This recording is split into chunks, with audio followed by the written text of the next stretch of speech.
দেখবি কয়দিন পর একদম পরিবর্তন হয়ে যাবে।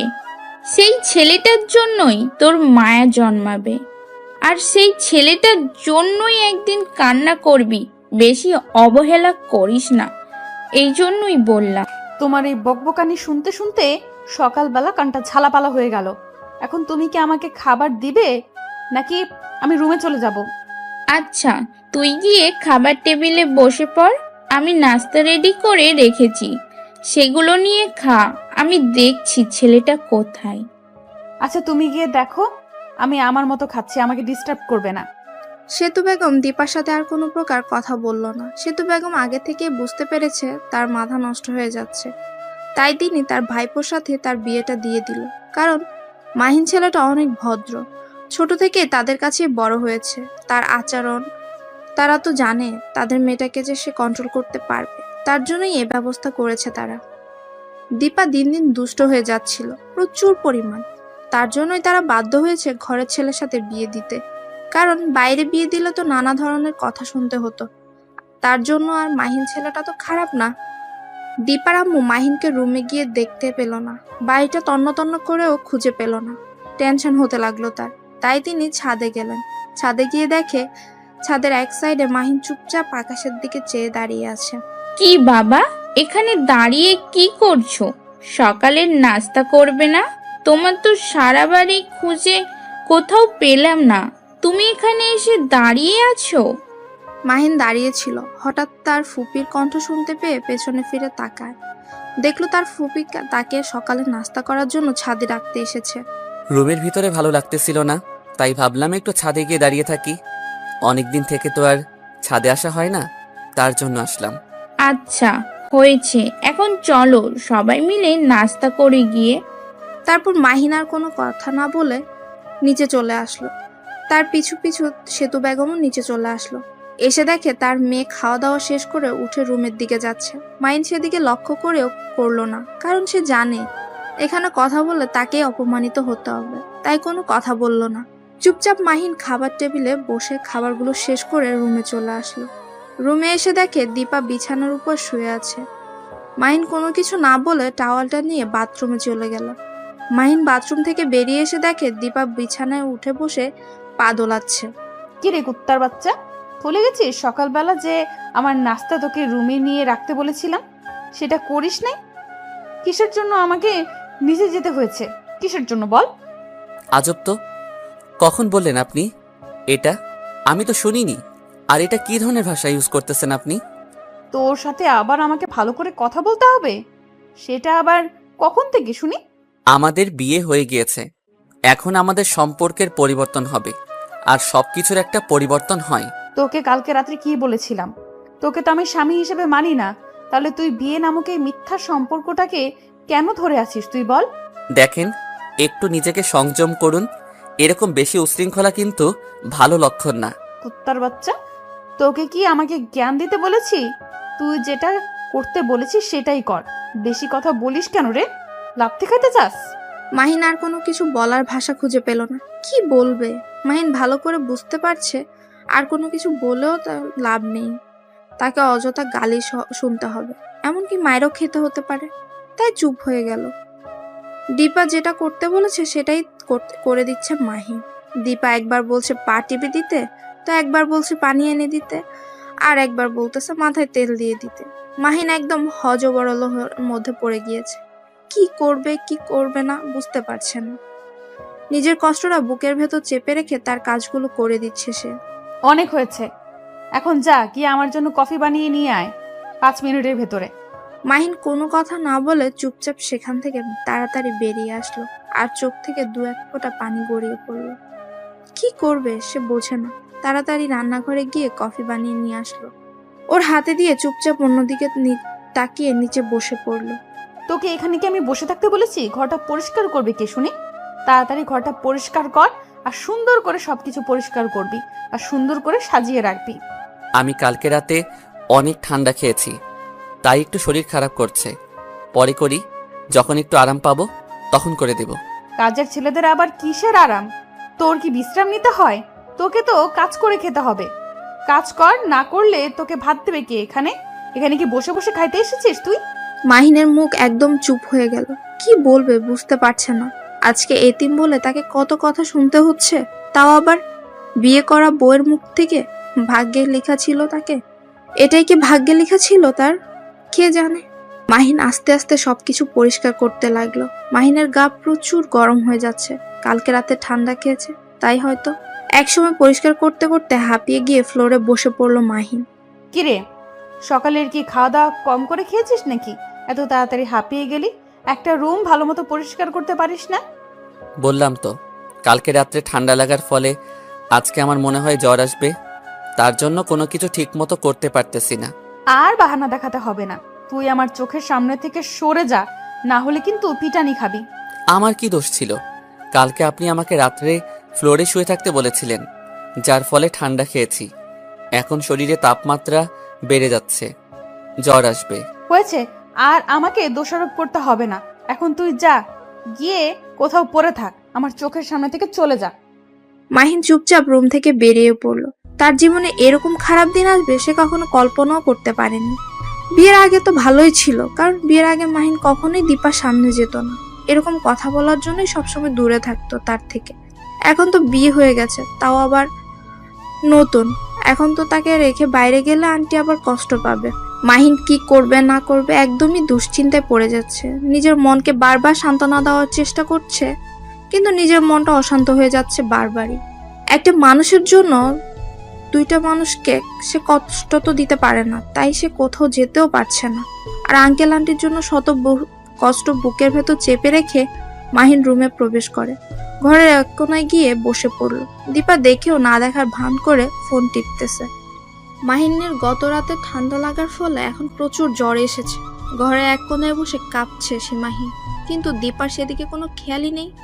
দীপা তার ইচ্ছে মতো ফোন টিপছে, এদিক সেদিক সে কোনো দিকেই তাকাচ্ছে না। ফোনে চ্যাটিং নিয়েই সে ব্যস্ত, কিন্তু এদিকে যে তার স্বামীর জ্বরে কাঁপছে সেদিকে তার কোনো খেয়ালই নেই।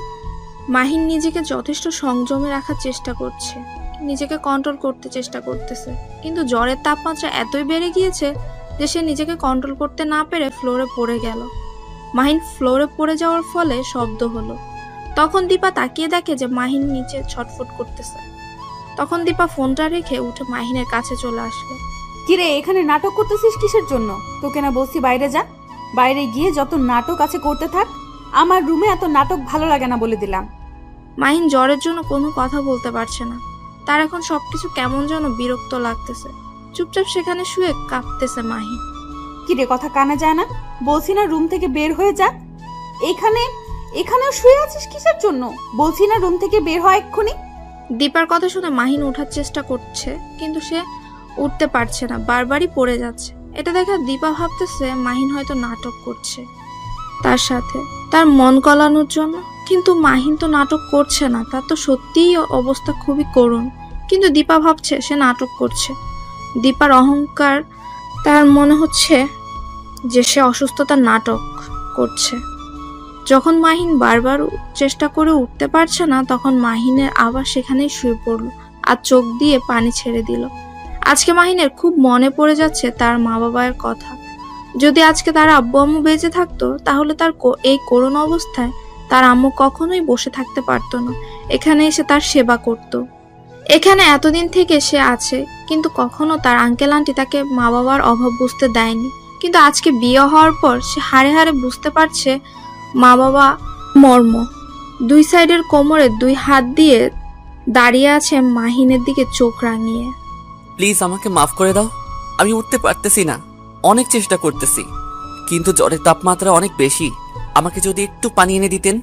কতবার বলবো তুই আমার সঙ্গে নাটক করবি না? তারপরও এভাবে নাটক করিস কিসের জন্য? বাইরে গিয়ে পানি খা যা। এবার কথা শুনে মাহিনের আর কোনো কথা বলার ভাষা নেই। কি বলবে তাকে? সে দেখতে পাচ্ছে যে একটা মানুষ রোগে আক্রান্ত হয়ে কান্না করতেছে, তাকে একটু সাহায্য করার বদলে এমন তিরস্কার করছে।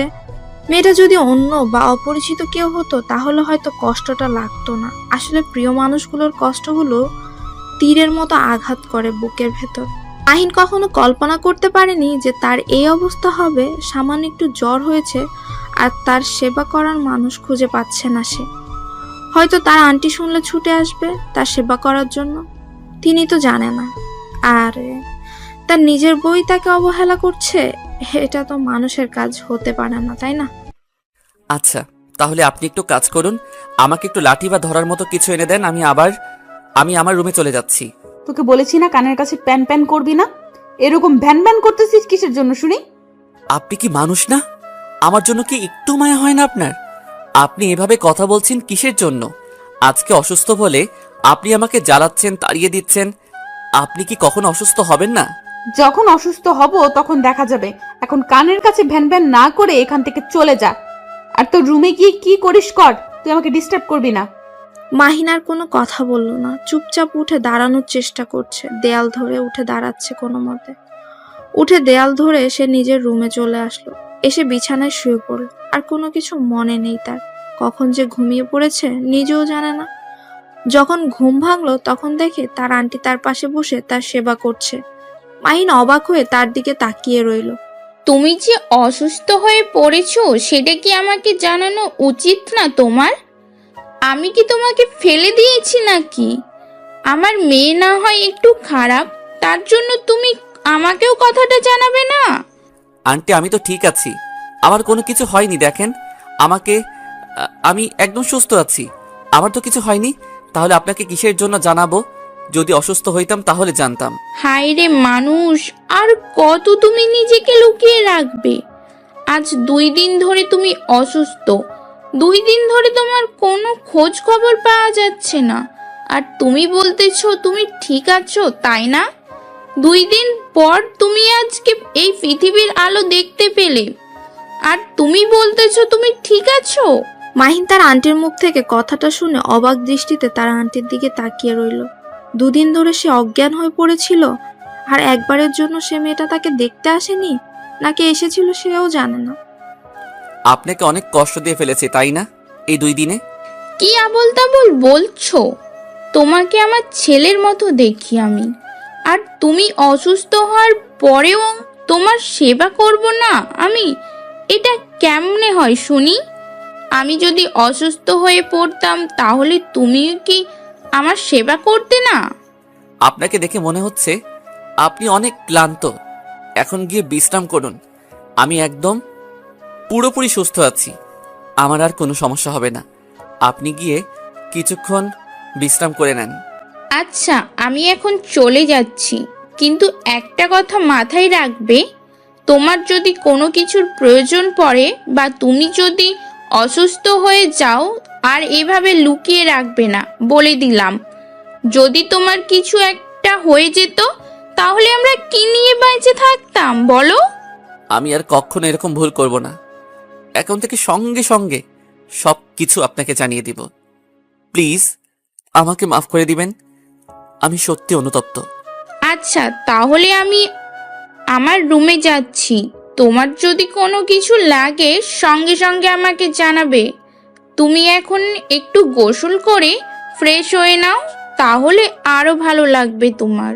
কথাটা বলে সেতু বেগম সেখান থেকে চলে গেল। আর মাহিন মনে মনে ভাবতে লাগলো যে 2 দিন থেকে সে অজ্ঞান হয়ে আছে, আর 2 দিন পরে তার আজকে জ্ঞান ফিরল। সে তো পরপারে চলে যেতে পারত। এই পৃথিবীতে বেঁচে থেকেই এত যন্ত্রণা আর সহ্য হয় না তার। মাহিন মনে মনে কথাগুলো ভাবতে ভাবতে বাথরুমে গিয়ে গোসল করে নিল। একটু ফ্রেশ হয়ে রুম থেকে বেরিয়ে আসলো। এসে দেখে দীপা সামনে হেঁটে বেড়াচ্ছে। তাকে দেখে মনে হচ্ছে কোনো কিছু নিয়ে দুশ্চিন্তা করছে সে। হয়তো তার পার্সোনাল লাইফে কোনো সমস্যা হয়েছে, তার জন্য। মাহিন দীপাকে দেখেও না দেখার ভান করে ছাদের দিকে যেতে লাগলো। লক্ষ্য করে দেখলো যে তার পেছনে দীপাও আসতেছে। বেশি গুরুত্ব না দিয়ে চলে আসলো মাহিন। তার পেছনে পেছনে দীপাও আসলো, কিন্তু দেরি হয়ে গেছে, কারণ মাহিন ছাদে গিয়ে বেশিক্ষণ দেরি করেনি। প্রচুর রোদ, তাই তাড়াতাড়ি নিচে নেমে এসেছে। দীপাকে পাত্তা দেয়নি। মাহিনের নিজের রুমে আবার প্রবেশ করলো। সঙ্গে সঙ্গে দীপা মাহিনের রুমে প্রবেশ করলো। মাহিন কি বলবে ভেবে পাচ্ছে না, তাই অন্য পাশে তাকিয়ে শুয়ে পড়লো মাহিন। তোর সাথে আমার কিছু কথা আছে। এইভাবে মুখ গোমরা করে না থেকে সুন্দরভাবে বসে পড়ো। কিছু কথা আছে, কথাগুলো শুনে তারপর তোমার যা ইচ্ছা তাই করতে থাকো। আমি আমার কানকে তালা লাগিয়ে দেইনি যে আমি শুনতে পারবো না। আপনার যা ইচ্ছা বলেন, বলে এখান থেকে চলে যেতে পারেন দয়া করে। সেটা না হয় বুঝলাম, কিন্তু আমি যেটা করতে বলেছি সেটাই করো এখন। না হলে কিন্তু আবার পিটানি শুরু করে দেব। এমনিতেই অসুস্থ থেকে সুস্থ হয়েছেন, এখন যদি আবার পিটানি দেই তাহলে আবার অসুস্থ হয়ে যাবেন। তাই আমি চাচ্ছি না কাউকে অসুস্থ করতে। আমার মতো অসহায় মানুষকে আর দয়া দেখাতে হবে না, তাই যা ইচ্ছা তাই বলে এখান থেকে চলে যেতে পারেন। আমার খুব ডিস্টার্ব হচ্ছে। এখন কথা হচ্ছে যে আমার এখন মাথা ব্যথা করতেছে, আমার মাথা মালিশ করে দিবে, এটাই হলো কথা। আর কোনো কথা নেই, তেল এনেছি, তাড়াতাড়ি শুরু করে দাও। আমি এখন পারবো না, আমার খুব ক্লান্ত লাগতেছে। যখন সুস্থ হব তখন আপনার কাজের লোক হিসেবে আবার নিয়োজিত হব। এখন প্লিজ অন্তত আমাকে মাফ করবেন। এখানে আমার মাথা ব্যথা করতেছে আর তুই এভাবে শুয়ে থাকবি, সেটা তো আমি কখনোই মেনে নিতে পারবো না। তুই আমার মাথায় তেল মালিশ করে দিবি, না হলে কিন্তু। মাহিন কোনো কথা না বলে চুপচাপ উঠে দেয়ালের সাথে গা হেলান দিয়ে বসে পড়ল, কারণ ঠিকমতো তো এখনো সুস্থ হতে পারেনি পুরোপুরি। দীপা গিয়ে বসে পড়লো বিছানার এক সাইডে। মাহিন তেলের বোতলটা হাতে নিয়ে আস্তে আস্তে দীপার মাথায় তেল মালিশ করতে লাগলো। মাহিনের খুব কষ্ট হচ্ছে, কারণ একটা অসুস্থ মানুষ, তার এখন কোনো কিছু ভালো লাগবে না। একটা অসুস্থ মানুষের মর্ম বুঝতে পারবে একটা সুস্থ মানুষ কখনো? অসুস্থ মানুষের মন কেউ বুঝে না। কিরে, হাতে কি শক্তি হারিয়ে ফেলেছিস নাকি? এই 2 দিন ওই 2 দিন থেকে নাটক তো ভালোই করলি। 2 দিন আমার আম্মুর কাছ থেকে তো ভালোই সেবা যত্ন নিলি। কি আর করব, গরিব মানুষ, বাপ মা নেই, তাই অন্যজনকে কষ্ট দিলাম। তোর মতো ছোট লোক আর কি করতে পারে? এগুলোই তো করতে পারে, তাই না? তোকে আর কি বলবো, আর কিছু বলতে চাচ্ছি না। অসুস্থ হয়ে গেছিস, একটু তো তোকে সহমর্মিতা দেখাতে হবে। আপনার মতো অহংকারী মানুষ আমি হাতে গোনা কয়েকজনকে দেখেছি, বলতে গেলেও ভুলে হবে।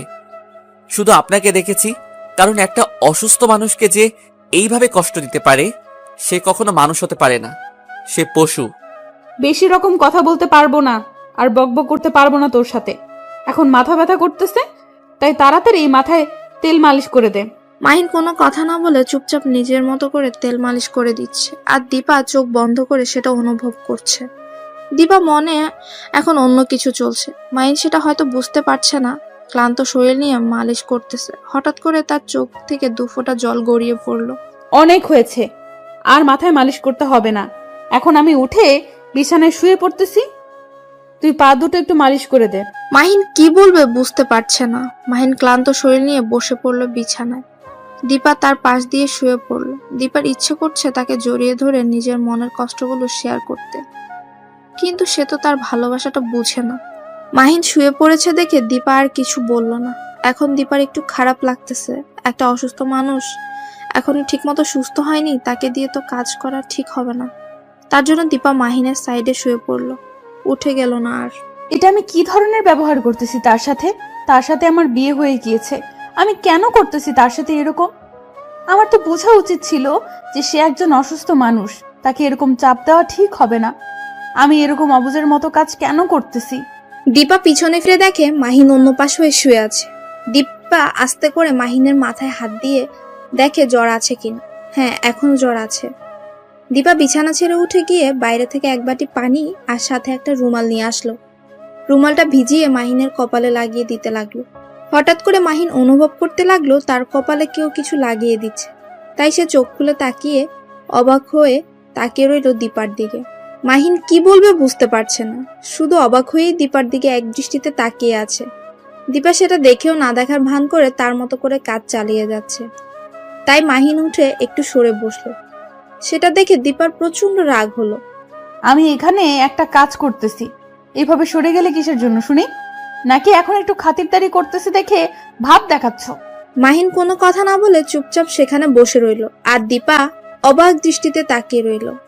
মনে মনে ভাবতে লাগলো, এটা কি সে স্বপ্ন দেখছে নাকি বাস্তব? দীপার হঠাৎ এত পরিবর্তন ভেবে পাচ্ছে না মাহিন। কি করবে না করবে, নাকি অন্য কোনো প্ল্যানিং আছে দীপার, যেটা মাহিন ভেবে পাচ্ছে না? কি হলো, এভাবে ওখানে গুটিসুটি মেরে বসে আছো কিসের জন্য? শুয়ে পড়ো বলছি, না হলে কিন্তু কি করব নিজেও জানি না। যেটা বলতেছি সেটাই করো, না হলে তোমার জন্য ভালো হবে না বলে দিলাম। মাহিন এবার কোনো কথা না বলে চুপচাপ শুয়ে পড়লো, আর মনে মনে ভাবতে লাগলো, হঠাৎ করে দীপার এত পরিবর্তন কেন, কিসের জন্য? সে কি কোনো প্ল্যান করতেছে, নাকি তাকে এই বাসা থেকে তাড়িয়ে দেওয়ার জন্য? মাহিনকে তাড়াতাড়ি সুস্থ করে বাসা থেকে তাড়িয়ে দিবে নাকি? বুঝছে না মাহিন। আচ্ছা, আমার এখন অনেক ঠান্ডা লাগতেছে, তাই আর পানি দিতে হবে না। আমার কপালে, মানে ভিজা রুমালটা আর আমার কপালে দিতে হবে না। আপনি আপনার রুমে গিয়ে বিশ্রাম করুন, আমি একটু একা থাকতে চাই। কেন? আমি থাকলে এখানে কি সমস্যা? আমার বাসায় আমি যেখানে সেখানে থাকতে পারবো। তোমাকে এটা নিয়ে কথা বলতে হবে না। এখন আমি এখানে থাকতে ইচ্ছে করতেছে, আমি এখানেই থাকবো। তুমি চুপচাপ মেরে এখানে শুয়ে থাকো। মাহিন কোনো কথা না বলে চুপচাপ শুয়ে পড়লো। আর কোনো কথা বলল না মাহিন, কারণ দীপা উল্টাপাল্টা কথা বলবে সেটা শোনার থেকে চুপ থাকাই ভালো। কারণ মাহিনের এখন বিরক্ত লাগছে, কোনো প্রকার কথা বলতে ইচ্ছে করছে না তার, তাই চোখ বন্ধ করে চুপচাপ শুয়ে পড়লো। আর এদিকে দীপা মাহিনের এরকম চুপচাপ স্বভাব দেখে নিজে একটা মুচকি হাসি দিয়ে মাহিনের বুকে শুয়ে পড়লো। মাহিন উঠে পড়লো। আমি এখানে শুয়ে পড়েছি, তোমার ওঠার সাহস হলো কিভাবে আমাকে ডিস্টার্ব করার? আমার খুব বিরক্ত লাগতেছে, এখন শুয়ে পড়ো। আপনি এসব কি করতেছেন বুঝতেছি না। তো আপনার মতলবটা কি আমাকে একটু বলবেন? নাকি এই বাসা থেকে আমাকে তাড়িয়ে দেওয়ার জন্য নানা ধরনের ফোন দিয়ে আসতেছেন? আমাকে বললে আমি চলে যাব, কিন্তু আমাকে কোনো প্রকার কলঙ্ক দেবেন না প্লিজ। এখন কোনো কথা শুনতে চাচ্ছি না। তুমি এখন শুয়ে পড়বে আর আমি তোমার বুকে মাথা রাখবো। আমার কেমন জানি লাগতেছে, মানে বালিশে ঘুমাতে ইচ্ছে করতেছে না। তাই ভাবলাম যে একজন মানুষের উপর শুয়ে থাকলে দেখি কেমন হয়, তার জন্য আর কি তোমাকে দিয়ে পরীক্ষা করতেছি। এখন শুয়ে থাকো। মাহিন কোনোভাবেই দীপার এই পরিবর্তন মেনে নিতে পারছে না। মাহিন শুধু ভাবছে হঠাৎ করে কি হয়ে গেল যে এত পরিবর্তন হলো, কিভাবে? মাহিনের মনে সন্দেহ শুধু উকিয়ে দিচ্ছে। মাহিন কি করবে না করবে বুঝতে পারছে না, শুধু চুপচাপ শুয়ে পড়লো। এখন যদি মাহিন শুয়ে না পড়ে তাহলে দীপা নানা ধরনের প্রশ্ন শুরু করবে, নানা ধরনের কথা বলবে, আর তখন মাহিনের মাথা ব্যথা আরো বেড়ে যাবে। তাই মাহিন চুপচাপ শুয়ে পড়লো আর দীপা মাহিনের বুকের উপর মাথা দিয়ে শুয়ে পড়লো। মাহিন শুধু টেনশন করছে দীপা নতুন প্ল্যানিং করে তাকে কোনো কষ্ট দিবে না তো। দীপা মাহিনের বুকের উপর শুয়ে পড়ে একদম স্থির থাকছে না, বরং মাহিনের একবার হাত নাড়াচাড়া করছে তো একবার মাহিনের চুল ধরে টানছে। মাহিনের বিরক্ত লাগছে খুব, কিন্তু কিছু বলতেও পারছে না, কারণ সে যে অসহায় আজকে। আপনাকে আমি কিছু কথা বলতে চাই, আপনি প্লিজ মন খারাপ করবেন না, কারণ কথাগুলো বলা খুব জরুরি। এখানে মন খারাপ করার কি আছে বলো? সমস্যা নাই, আমি শুনতে চাই। তোমার যত কথা আছে আজকে আমি শুনবো। তোমার যত মনের ভিতর কথা আছে তুমি বলতে থাকো, আমি শুনতেছি। তোমার হঠাৎ করে এতটা পরিবর্তন আমি কেন জানি মেনে নিতে পারতেছি না। আমার মনে হচ্ছে তুমি নিশ্চয়ই কোনো প্ল্যানিং করতেছো আমাকে এখান থেকে তাড়িয়ে দেওয়ার জন্য। সত্যি করে বলো না প্লিজ, আসলে তোমার এতটা পরিবর্তন হওয়ার কারণ কি? কারণটা আমি নিজেও জানি না। একবার ভেবে দেখলাম যে যেহেতু বিয়ে করেছি আর আমি মেয়ে মানুষ হিসেবে তো একটু নিজেকে কন্ট্রোল করে রাখতে হবে। এত উচ্ছৃঙ্খল হলে আসলেই ভবিষ্যৎ খারাপ হবে। আর আমরা তো মুসলিম মানুষ, আমাদের একটা বিবাহ যেহেতু হয়ে গেছে, স্বামীকে কষ্ট দেওয়া তো ঠিক না। আমি এতটাও খারাপ না তুমি যতটা ভাবো, কিন্তু আমি ততটাও খারাপ যতটা তুমি ভাবো না। তোমার কথার আমি কিছু বুঝলাম না। আসলে তুমি কি বোঝাতে চাচ্ছ আমাকে? আর তুমি কেন আমার সাথে এত ভালো ব্যবহার করতেছো? নিশ্চয়ই তার একটা কারণ আছে, তাই না? সেটা ঠিক বলেছ, কারণ ছাড়া কেউ পরিবর্তন হয় না। আমারও কিছু কারণ আছে, তার জন্য আমি পরিবর্তন হয়েছি। আস্তে আস্তে সবকিছু জানতে পারবে।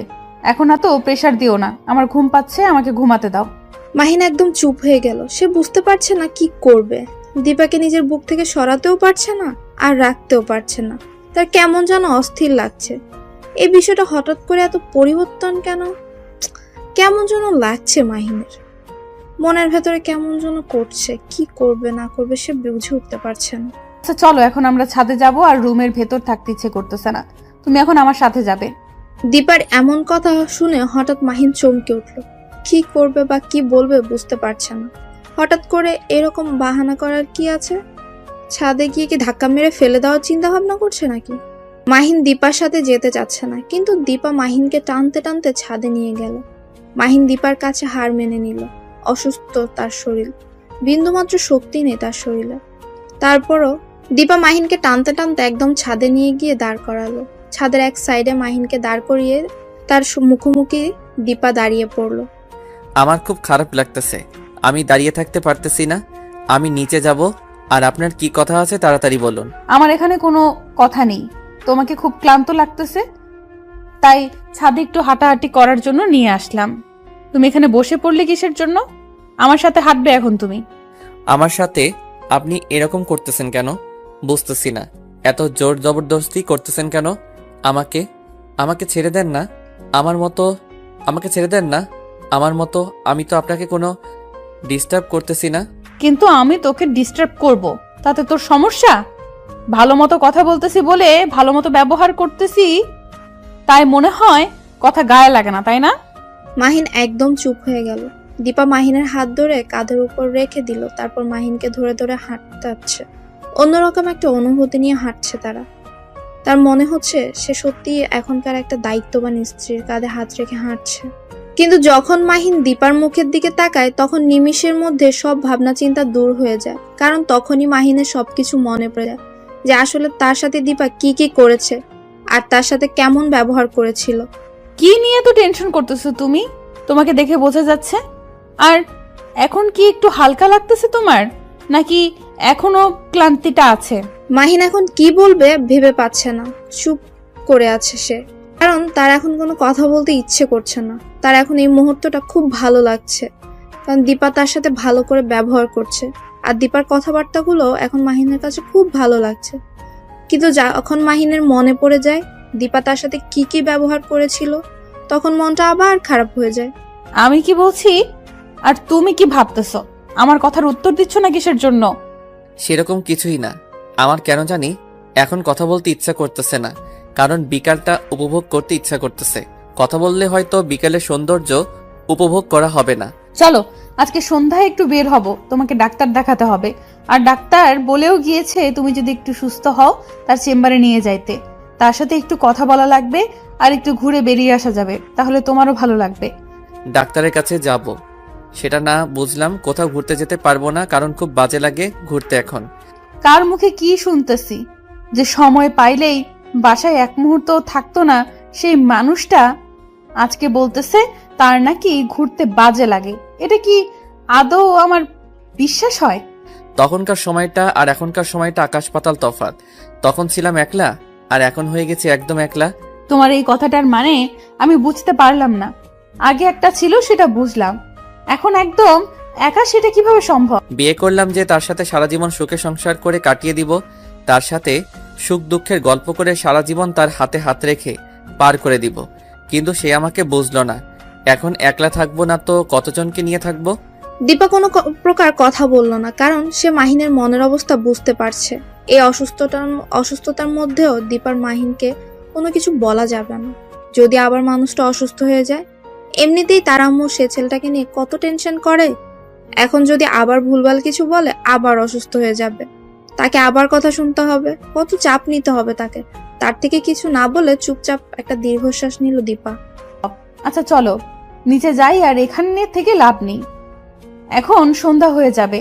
আম্মু যদি আবার দেখতে না পারে তখন আবার টেনশন করবেন। আমি আপনাকে এই কথাই বলতে চাচ্ছিলাম যে আন্টি যদি এখন দেখতে না পায়, আমাদের দেখতে না পায়, আর সারা বাড়ি খুঁজে না পেলে তো পরে আবার দেখলে রাগারাগি করবে। এখন আমরা নিচে যাই। তারপর দীপা মাহিনকে আস্তে আস্তে ধরে নিচে নিয়ে আসলো, এসে মাহিনকে মাহিনের রুমে না নিয়ে নিজের রুমে নিয়ে আসলো সোজা। মাহিন সেটা দেখে আরো অবাক হয়ে দীপার দিকে কিছুক্ষণ তাকিয়ে রইল, তারপর রুমে নিয়ে গিয়ে বিছানায় বসিয়ে দিল। মাহিনকে বিছানায় বসিয়ে দিয়ে দীপা বাইরে চলে আসলো। তারপর বাহিরের কাজ শেষ করে দীপা মাহিনের পাশে গিয়ে শুয়ে পড়লো। দীপার এইরকম কর্মকাণ্ড দেখে মাহিন অবাকের উপর অবাকই হচ্ছে। কি করবে কি বলবে কিছুই বুঝতে পারছে না সে সঠিকভাবে। কি ব্যাপার, তুমি আমার দিকে অবাক দৃষ্টিতে তাকিয়ে আছো কেন? বুঝতেছি না, তখন থেকে কি দেখতেছো তুমি? আমার দিকে ফেলফেল করে তাকিয়ে আছো, কিছু বলতে চাও নাকি? বলতে চাইলে বলো। মাহিন চুপ করে রইল, কিছু বলল না। মাহিনের চুপ থাকা দেখে দীপার বিরক্ত বোধ করছে, কারণ সে নিজ থেকে কথা বলছে মাহিনের সাথে, আর মাহিন কথা বলছে না। কেমন দা লাগে। দীপা রেগে গিয়ে মারতে গিয়েও থেমে গেল। কি হলো, এরকম চুপ করে আছো কেন? কিছু বলবা নাকি? এইভাবে ফেলফেল করে তাকিয়ে আছো কেন আমার দিকে? কিছু বলো, চুপ করে আছো কেন? কি বলবো সেটাই তো খুঁজে পাচ্ছি না, তাই চুপ করে আছি। কারণ তোমার এত পরিবর্তন আমার কেন জানি না মেনে নিতে ইচ্ছে করতেছে না। তাতে আমার কি? এখন চুপচাপ শুয়ে থাকো তো, আমাকে ডিস্টার্ব করবে না। এত ডিস্টার্ব করো কিসের জন্য বুঝি না। কথা বলো না, আবার ডিস্টার্ব করো আমাকে, এটা ঠিক না। আমি কখন ডিস্টার্ব করলাম? ডিস্টার্ব তো তুমি করতেছো আমাকে। তোমার জন্য তো আমি ঠিকমতো ঘুমাতে পারতেছি না, এমনিতে অসুস্থ শরীর, তারপর তোমার অত্যাচার ভালো লাগে বলো? এত বড় সাহস তোমার, তুমি আমাকে বকা দিচ্ছ? তোমাকে আমি দেখো কি করি।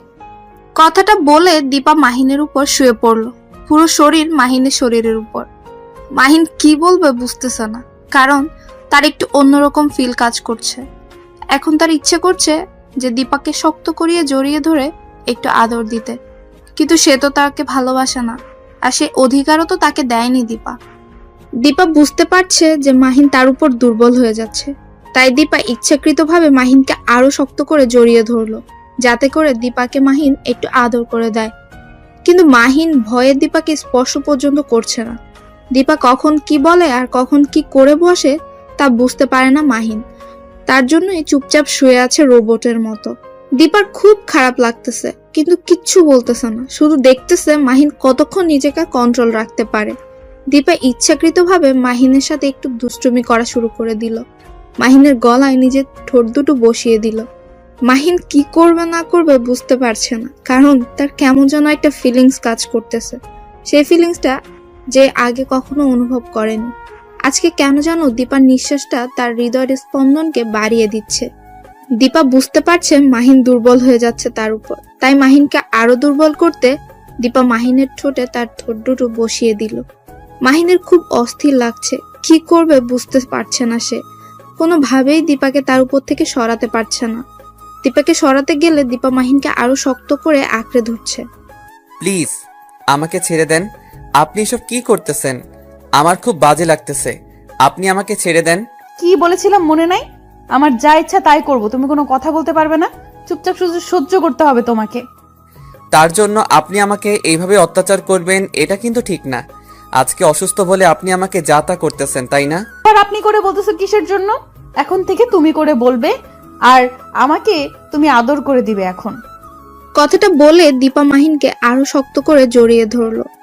মাহিন নিজেকে কন্ট্রোল রাখতে পারছে না, মাহিন কি করবে বুঝতে পারছে না। দীপাকে সরিয়ে দিতে ইচ্ছেও করছে না, কারণ মাহিন একটা ছেলে, রোবট তো আর না। মাহিনেরও খুব ইচ্ছে করছে দীপাকে একটু আদর করে দিতে, কিন্তু দীপা যে পরে কি বলবে সেটা ভেবে ভয়ে শেষ। মাহিন কি করবে বুঝতে পারছে না, নিজেকে কন্ট্রোল রাখতেও পারছে না। এখন কি করবে সে কিছুই বুঝতেছে না। আমার ভালো লাগতেছে না, আমাকে ছেড়ে দেন প্লিজ। আমি ওসব করতে পারবো না। কে বলেছে ভালো লাগে না? আমার যেটা ভালো লাগে আমি সেটা করব। সেটা তো তোমাকে আগেই বলে রাখছি, এখানে বাহানা করার কি আছে? আমি তো ছেড়ে দিচ্ছি না এখন। কথাটা বলে দীপা মাহিনকে আবার শক্ত করে জড়িয়ে ধরলো, আর মাহিনের ভেতরে যেন তোলপাড় শুরু হয়ে গেছে। সে তো একটা মানুষ, রোবট তো আর না, তাই তার ভেতরেও ফিলিংসটা কাজ করতেছে। হঠাৎ করে মাহিনও দীপাকে শক্ত করিয়ে জড়িয়ে ধরলো, আর দীপার ঠোঁটে নিজের ঠোঁট দুটো বসিয়ে দিল। দীপা এক মুহূর্তের জন্য অন্যরকম একটা স্বাদ পেল। দীপা ও মাহিনকে কিস করতে লাগলো, দুজনেই ধীরে ধীরে ভালোবাসার সাগরে তলিয়ে গেল। তাদের মিলন হয়ে গেল, কিন্তু এর পরবর্তী রিয়েকশনটা কি হতে পারে কে জানে। মাহিনের ভেতর ভয় কাজ করতেছে, দীপাকে ছেড়ে দিয়ে এক সাইডে শুয়ে পড়ল। দীপা হাঁপিয়ে গেছে, তাই মাহিনের বুকের উপরই আবার শুয়ে পড়ল। সেটা দেখে মাহিন অবাক হচ্ছে, দীপার কোনো রিয়েকশন নেই। এভাবে শুয়ে থাকলে তো আর হবে না, চলো এখন গোসল করতে যাব। আমাকে কোলে করে নিয়ে যাবে। তুমি অসুস্থ হয়েছো তো কি হয়েছে? এখন আমি অসুস্থ, আমাকে কোলে করে নিয়ে যাবে। আমি এটা জানি। এসব কি বলতেছো তুমি? আমি বুঝতেছি না তো। তোমাকে কোলে করে নিয়ে বাথরুমে যেতে হবে, এটা কি ধরনের কথা? তুমি কি পায়ে হাঁটতে পারো না? পায়ে হাঁটতে পারি না এখন, পায়ে হাঁটতে পারবো না, কারণ এখন ব্যথা লাগতেছে, তার কারণে হাঁটতে পারবো না। তুমি ব্যথা দিয়েছো, এখন তুমি আমাকে কোলে করে নিয়ে যাবে আর কোলে করে আনবে, ঝামেলা শেষ। দেখো আমি এখনো পুরোপুরি সুস্থ না, তাই তোমাকে কোলে করে নিয়ে গিয়ে যদি আবার ফেলে দেই তখন তো আবার কোমর ভেঙে গেলে আমাকে যত যন্ত্রণা সহ্য করতে হবে। তার থেকে তুমি হেঁটে যাও, সেটাই বেটার হবে। আবার তুমি আমার সাথে তর্ক করতেছো? এবার কিন্তু আম্মুকে বিচার দিব যে তুমি আমাকে ব্যথা দিয়েছো। এখন আমি যেটা করতে বলছি সেটা করবে কিনা। আচ্ছা বিচার দিতে হবে না, চলো আমি তোমাকে নিয়ে যাচ্ছি।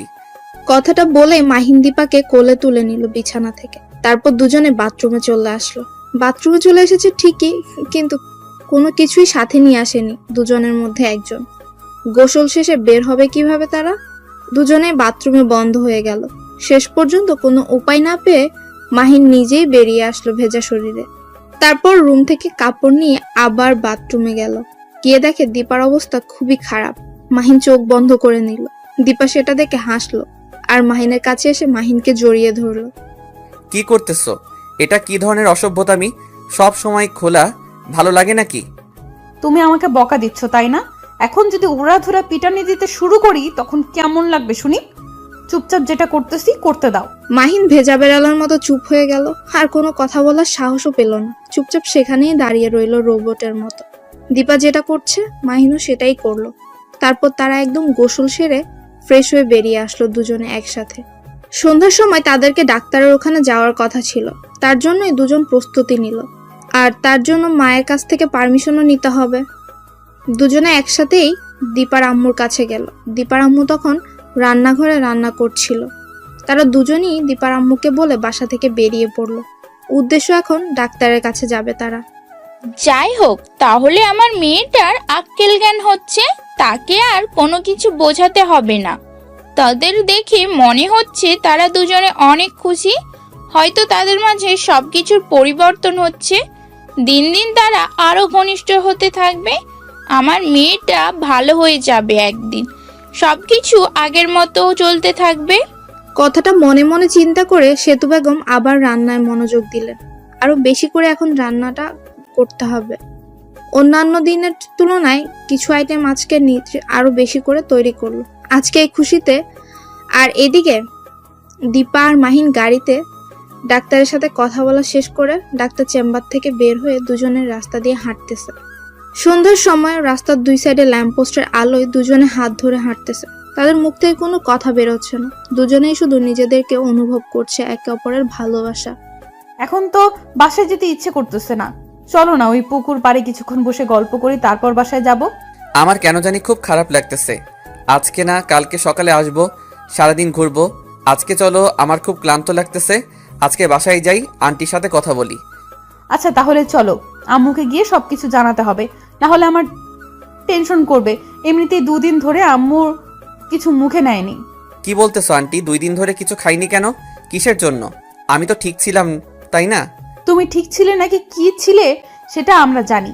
তুমি তো অসুস্থ ছিলে, তাই কিছুই জানো না।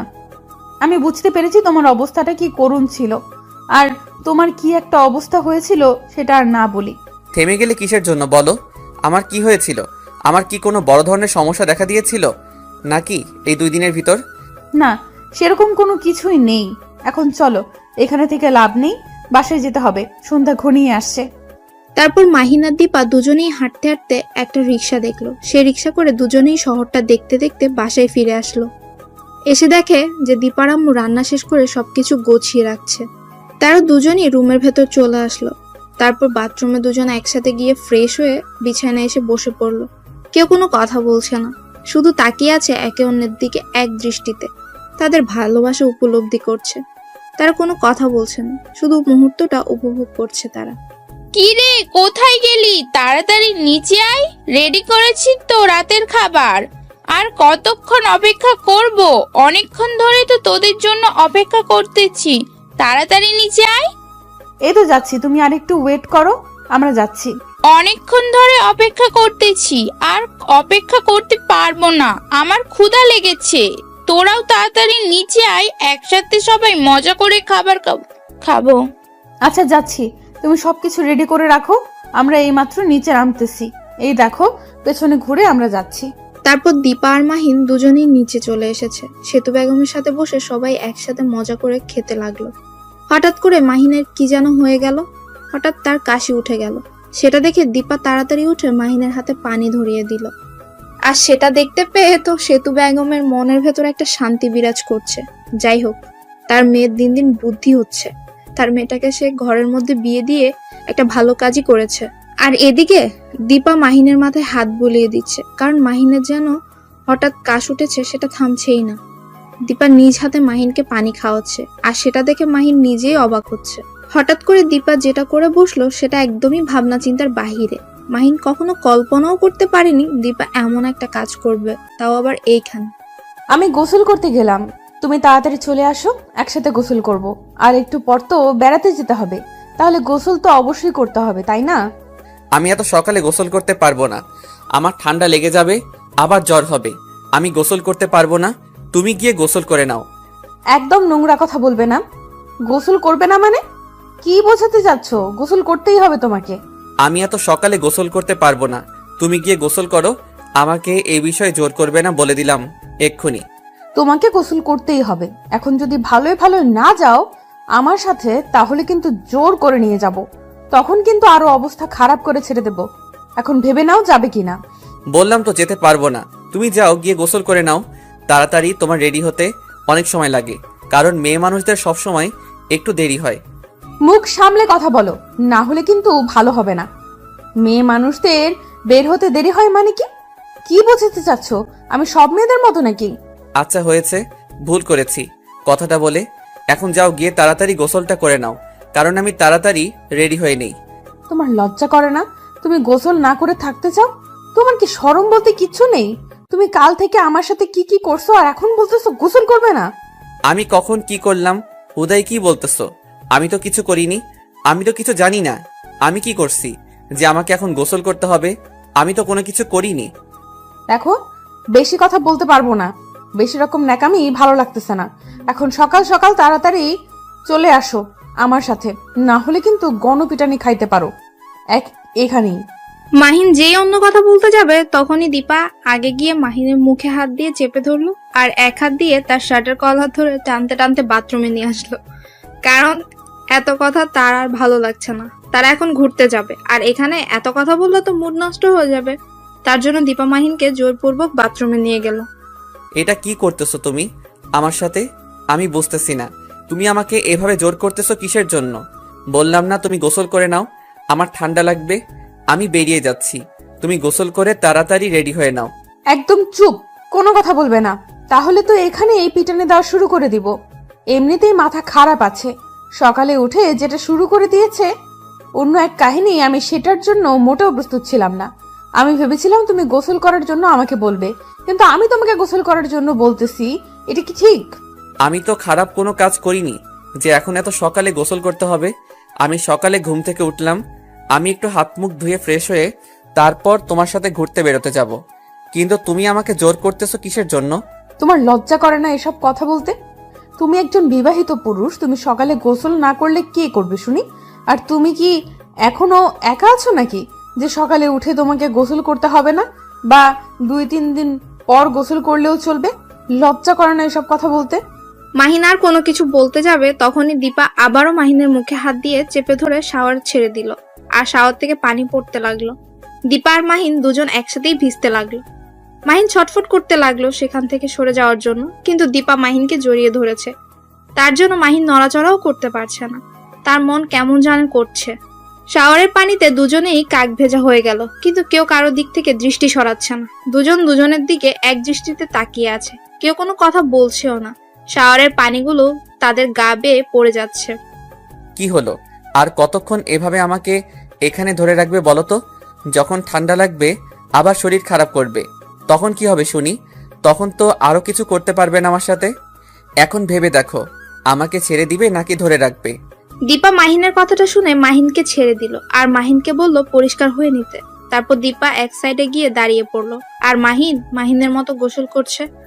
দীপা দীপার মতো, কেউ কারো দিকে তাকাচ্ছে না। দুজন কেমন যেন একটু লজ্জা লজ্জা ভাবে পড়ে গিয়েছে। মাহিন তাড়াতাড়ি গোসল শেষ করে পরিষ্কার হয়ে রুম থেকে বেরিয়ে পড়লো। দীপাকে বাথরুমে রেখেই দীপা মাহিনকে কোনো কিছু বলল না। তার কেমন যেন এখন লজ্জা লাগতেছে তার জন্য। মাহিন বেরিয়ে এসে রেডি হতে লাগলো। আয়নার কাছে দাঁড়িয়ে। তখন দেখে দীপা ভিজা শরীরে ভেতরে চলে এসেছে। মাহিন আয়নার দিকে এক দৃষ্টিতে তাকিয়ে রইল। এভাবে তাকিয়ে থাকতে হবে না, তাড়াতাড়ি বেরিয়ে গিয়ে দেখো আম্মু কি করতেছে। আমি একটু একা একা রেডি হব, তুমি বেরিয়ে যাও এখান থেকে। আমি এখানে থাকলে সমস্যা কি? আমি এখানে থাকবো, কোথাও যেতে পারবো না। কার কি সমস্যা সেটা দেখার সময় নেই আমার। দেখো, ভালো হবে না বলে দিচ্ছি। এরকম করবে না। তুমি এখান থেকে বেরিয়ে যাবে এখন সুন্দরভাবে। আমি বললাম তো আমি এখান থেকে বেরিয়ে যেতে পারবো না। তাতে কার কি সমস্যা সেটা দেখার আমার সময় নেই। তুমি আমার সাথে এরকম করতে পারো না, আমার লজ্জা লাগতেছে। তুমি এখন এখান থেকে বেরিয়ে যাও প্লিজ। তুমি যখন উল্টাপাল্টা কথাবার্তাগুলো বলো আর আমার সাথে যে কাজগুলো করো, তখন তোমার লজ্জা কোথায় যায় শুনি? তখন আমি নিজের কন্ট্রোলে থাকি না। তখন আমি শুধু একটাই চিন্তায় থাকি যে তোমার সাথে মিশে যাব, তার জন্য লজ্জা শরম কোথাও থাকে না। এখন লজ্জা লাগতেছে, এখন তুমি এখান থেকে বেরিয়ে যাবে। তুমি বললেই তো হবে না? তুমি বললেই তো আর আমি বেরিয়ে যাচ্ছি না। আমি এখানে থাকতে চাই। আজকে তোমার শাড়ি পরা দেখব, আর আমি শিখবো, পরে তোমাকে শাড়ি পরিয়ে দিব। প্লিজ এখন না, এখন তুমি এখান থেকে চলে যাও। অন্য এক সময় আমি রাতে আমাকে শাড়ি পরানো শিখাবো।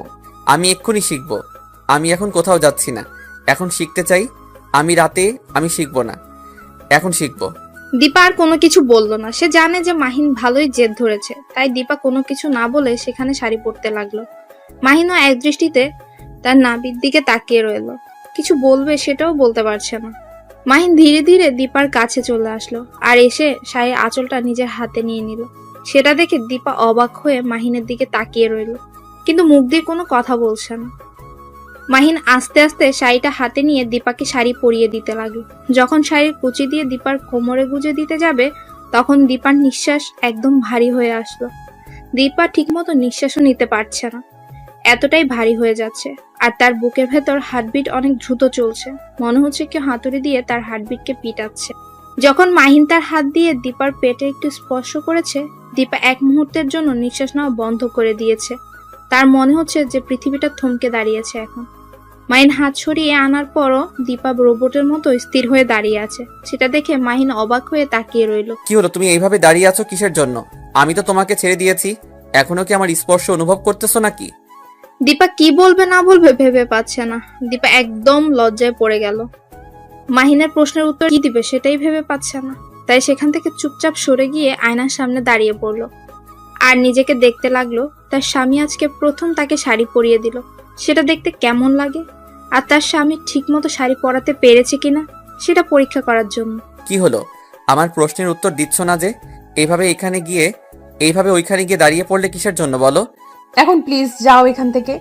তুমি তো অনেক সুন্দর করে শাড়ি পরাতে পারো। কোথা থেকে শিখেছো এই শাড়ি পরানো? আমি তো কোথাও থেকে শিখিনি, তবে মুভিতে দেখেছিলাম তো, তাই একটু সেই হিসাবে তোমাকে পড়াতে চেষ্টা করলাম। কতটুকু ভালো হয়েছে জানি না। তার মানে তুমি মুভিতে যখন নায়িকাকে শাড়ি পরায় নায়ক, তুমি সেটা মনোযোগ দিয়ে তাকিয়ে থাকো নায়িকার পেটের দিকে, তাই তো? সেটা আবার আমি কখন বললাম?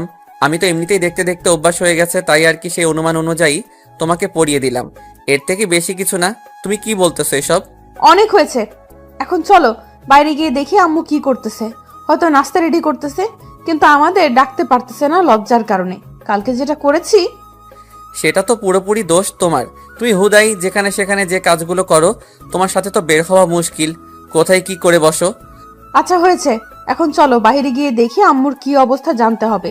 আমরা তো ছোট মানুষ, ভুল স্বীকার করলে আম্মু মেনে নিবে, সমস্যা নেই। তোমার কি লজ্জা করতেছে না এখন আম্মুর সামনে যাইতে? তুমি এত বেহায়া হয়ে যাচ্ছ কেন দিন দিন, বুঝতেছি না। আমি আবার কখন ঠিক ছিলাম? আমি তো সব সময় এরকমই ছিলাম, তাই না আম্মু? এসব দেখতে দেখতে অভ্যস্ত। তার মানে তুমি আরো অনেক ছেলেকে এইভাবে আদর করে দিয়েছো, এইটাই তো, তাই না? আম্মু এসব দেখতে দেখতে অভ্যস্ত।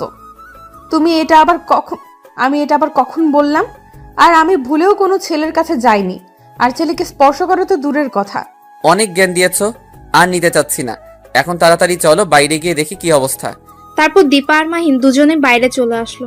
এসে দেখে টেবিলের উপর সবকিছু রেডি করা আছে, কিন্তু আন্টিকে কোথাও দেখা যাচ্ছে না। মাহিন ভালো করে বুঝতে পারলো আন্টি কেন উধাও এখান থেকে। দীপা মাহিনের দিকে তাকিয়ে রয়েছে, কি বলবে বুঝতে পারছে না। তার আম্মু তার এই কাজের জন্যই এখন তাদের সামনে আসতে লজ্জা পাচ্ছে। এখানে দাঁড়িয়ে আছে কিসের জন্য? এই নাও, আমাকে আবার কিস করো যেখানে সেখানে, দেখবে যে আন্টি তাহলে এখানে চলে আসবে। কোথায় একটা সমাধান খুঁজবে, তা না করে আমাকে নিয়ে মজা নেওয়া হচ্ছে, তাই না? আচ্ছা, দেখতেছি কি করা যায়। এখানে তুমি চুপচাপ বসে থাকো, কোনো কথা বলবে না আমার সাথে এখন।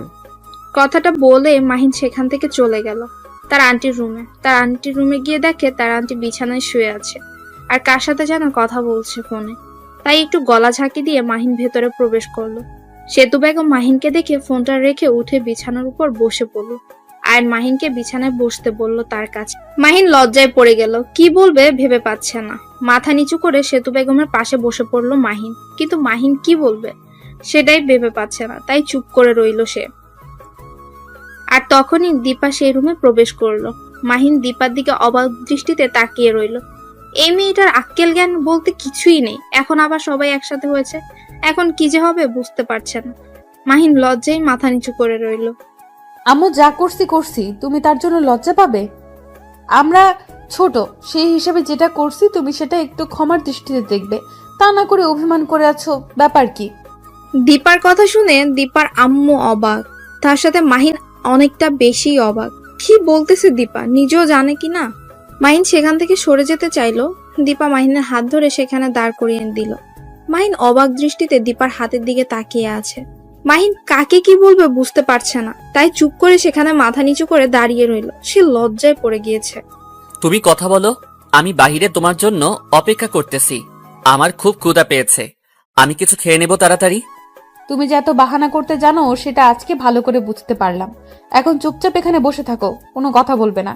সত্যি বলতেছি, আমার অনেক ক্ষুধা লেগেছে।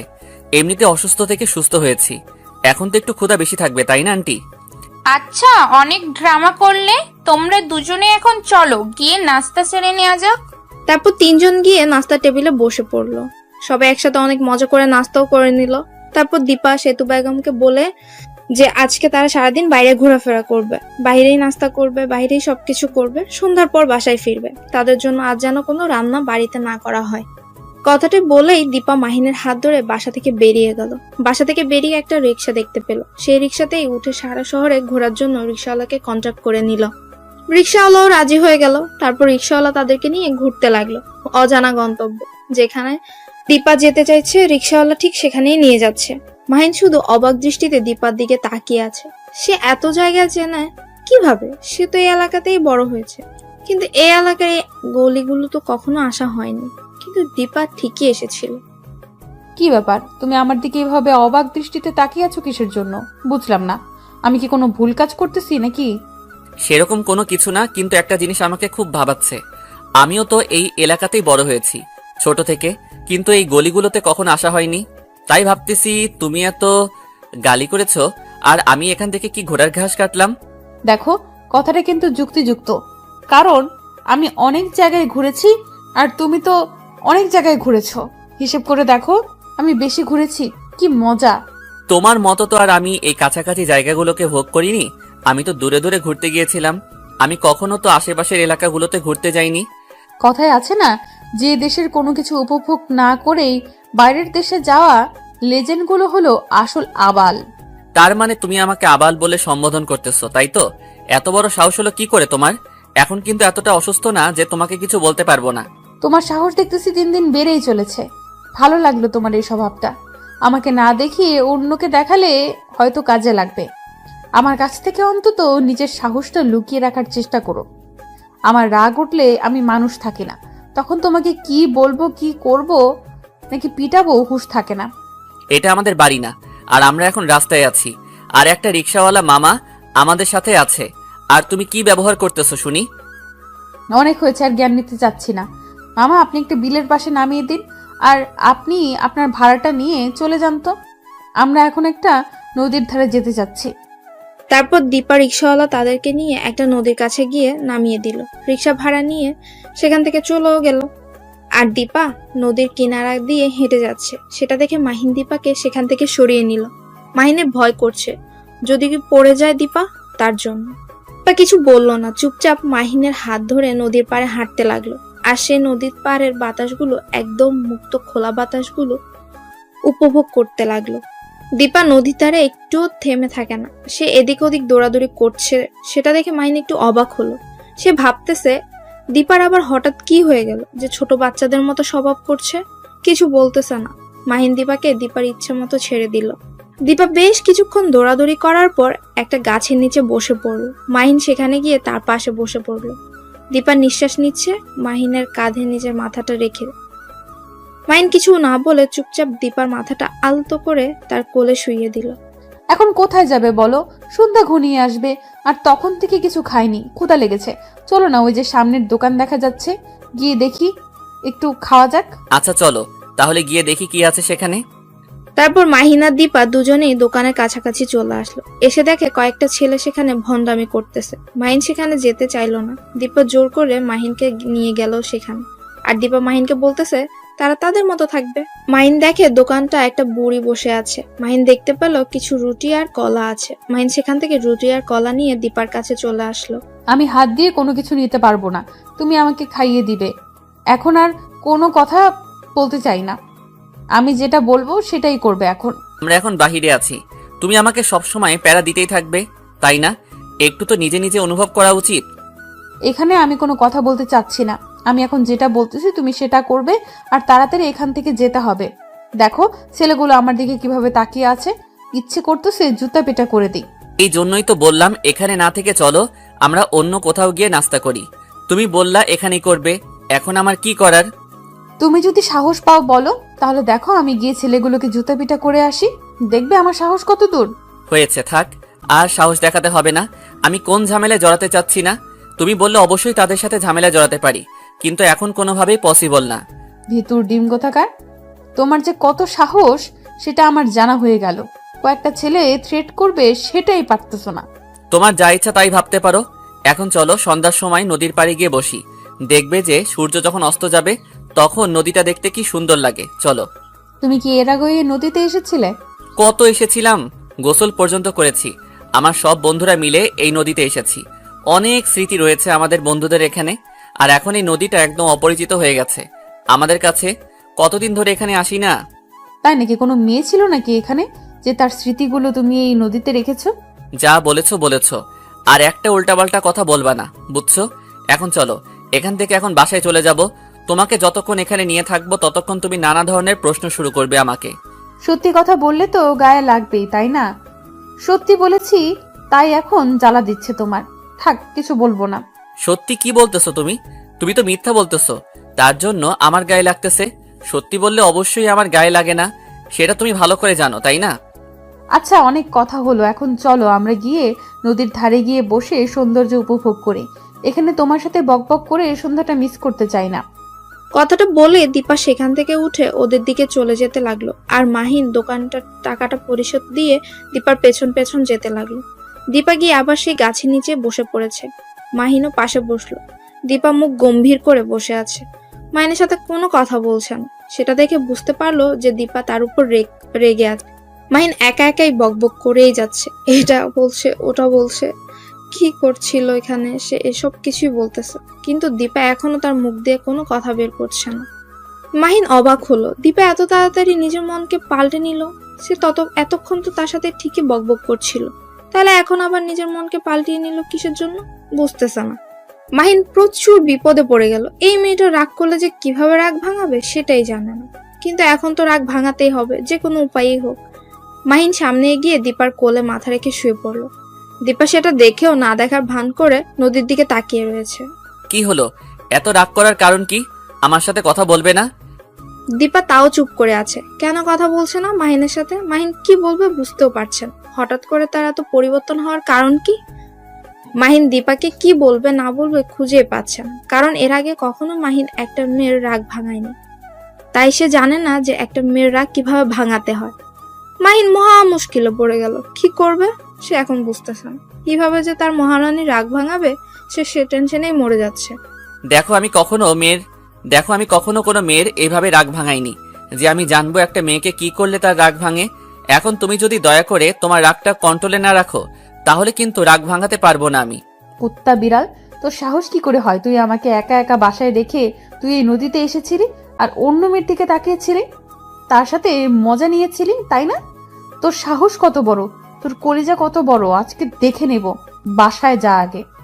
মাহিন কি বলবে বুঝতে পারছে না দীপার কথা শুনে, কারণ মাহিন কখনো এখানে একটা মেয়ের জন্য আসেনি, কারণ তার ফ্রেন্ড সার্কেলটা তাকে এখানে নিয়ে এসেছিল প্রথম। আর তখন থেকে মাহিনের একটা প্রিয় জায়গা হয়ে গেছিল এই নদীর ধার। তার জন্যই মাহিন প্রতিদিন বিকেলে এই নদীর ধারে আড্ডা দিতে আসতো তার বন্ধুদের সাথে। কিন্তু দীপা এটা কি বলতেছে সে তো বুঝতেছে না। কখনোই তো কোনো মেয়ের জন্য নদীর পাড়ে আসেনি সে। সত্যি বলতেছি, আমি কখনো একটা মেয়ের জন্য এখানে কখনোই আসিনি। আমি শুধু এই নদীর যে সৌন্দর্যটা আছে সেটাকে উপভোগ করার জন্য এসেছিলাম এখানে। সেটা না হয় বুঝলাম, নদীর সৌন্দর্য উপভোগ করার জন্য এসেছিলে, কিন্তু তুমি যে স্মৃতির কথা বললে সেই স্মৃতিগুলো কি আমাকে তো বললা না তুমি? দেখো, আমরা তো ছোট থেকে একসাথে বড় হয়েছি, তাই না? আর তুমি তোমার বান্ধবীদের সাথে ঘুরেছো, বন্ধুদের সাথে ঘুরেছো। আমি তো সেই বিষয়ে কোনো কিছু জানতে চাইনি। তুমি জানতে চাওনি তো কি হয়েছে? আমি জানতে চাই, আমাকে বলতে হবে, কারণ আমার জানার অধিকারটা আছে এখন। দেখো, আমি এখন তর্ক করতে চাই না। সামনে তাকিয়ে দেখো সূর্যটা কিভাবে তলিয়ে যাচ্ছে। সেটা তুমি দেখো, আমাকে দেখতে বলবা না বলে দিলাম। আর শোনো, তুমি কেন আমাকে বলবা না এই কথা বলো আগে। বললাম তো আমার কিছু সমস্যা আছে, তার জন্য তোমাকে এই কথাগুলো বলা যাবে না। আমি তো তোমার পার্সোনাল কোনো কথা জিজ্ঞেস করিনি, তাহলে তুমি কেন আমাকে জিজ্ঞেস করবে? তুমি জিজ্ঞেস করনি তাতে কি হয়েছে? আমি জিজ্ঞেস করেছি আর আমার প্রশ্নের উত্তরগুলো তুমি দিতে বাধ্য, তাই না? দেখো, আমিও যদি তোমার অতীত নিয়ে নাড়া দিতে চাই না, তাহলে তুমি কেন আমার অতীত নিয়ে নাড়া দিতে চাও বলো? তুমি কি মজা পাবে আমার অতীত নিয়ে নাড়া দিয়ে? তার মানে তোমার অতীতে নিশ্চয়ই কোনো মেয়ের বিষয়ে কাহিনী আছে, যার কারণে তুমি তোমার অতীতটা আমাকে বলতে চাচ্ছ না। যেহেতু একসাথে বড় হয়েছি, তোমার সাথে তো আমার তেমন মনে ঘনিষ্ঠ ছিল না। চলো, এখানে আর এক মুহূর্ত আমি থাকতে পারছি না। এখন আমরা বাসায় যাব, আর কোনো কথা হবে না এখানে। তুমি যদি আর একটা কথা বলেছো তাহলে কিন্তু ভালো হবে না। এখন আমরা বাসায় যাচ্ছি, কারণ তোমার উল্টাপাল্টা কথা শোনার সময় নেই এখন আমার। তুমি যদি আর একবার এই কথা মুখ দিয়ে উচ্চারণ করেছো তাহলে কিন্তু ভালো হবে না, বলে দিলাম। আমি বুঝতে পারলাম না তুমি হঠাৎ করে এত রেগে যাচ্ছ কেন আমার উপর। নিশ্চয়ই এর পেছনে কোনো কারণ আছে, সেটা তো আমাকে জানতেই হবে, তাই না?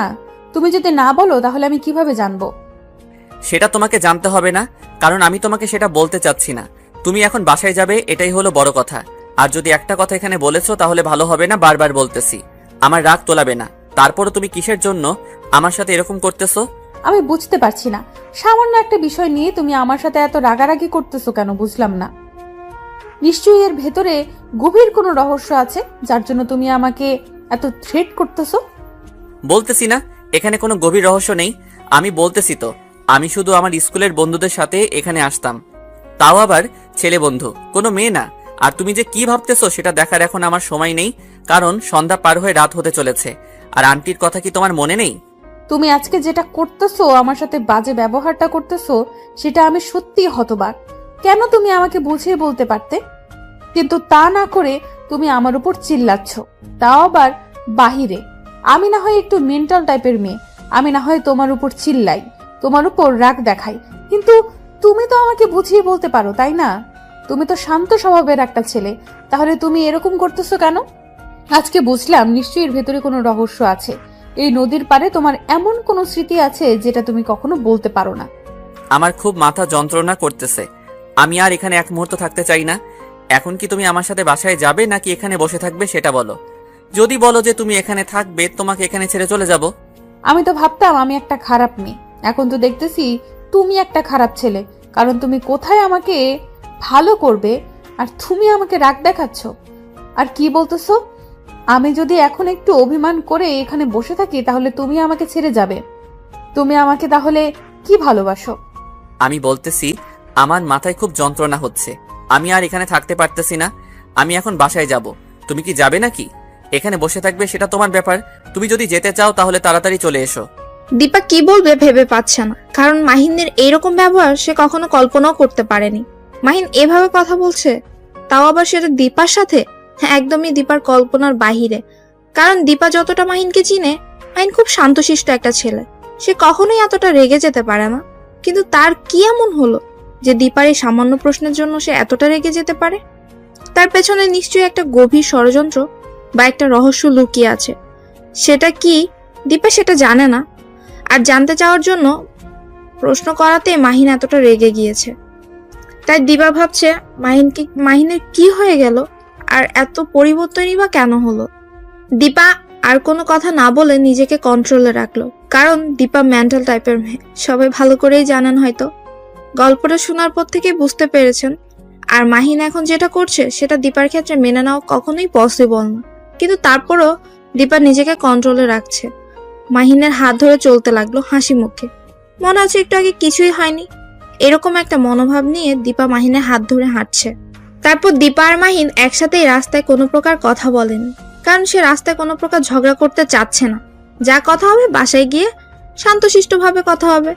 এখন যেহেতু মাহিনের মাথা যন্ত্রণাটা বেড়ে গেছে, তাই দীপা নিজেকে হাসি খুশি রাখার চেষ্টা করছে, আর মাহিনকেও হাসি খুশি রাখার চেষ্টা করছে।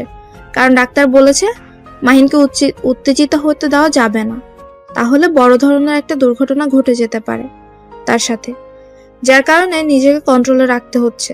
আস্তে আস্তে ভালোবাসা শুরু করে দিয়েছে তার ভালোবাসার মানুষকে।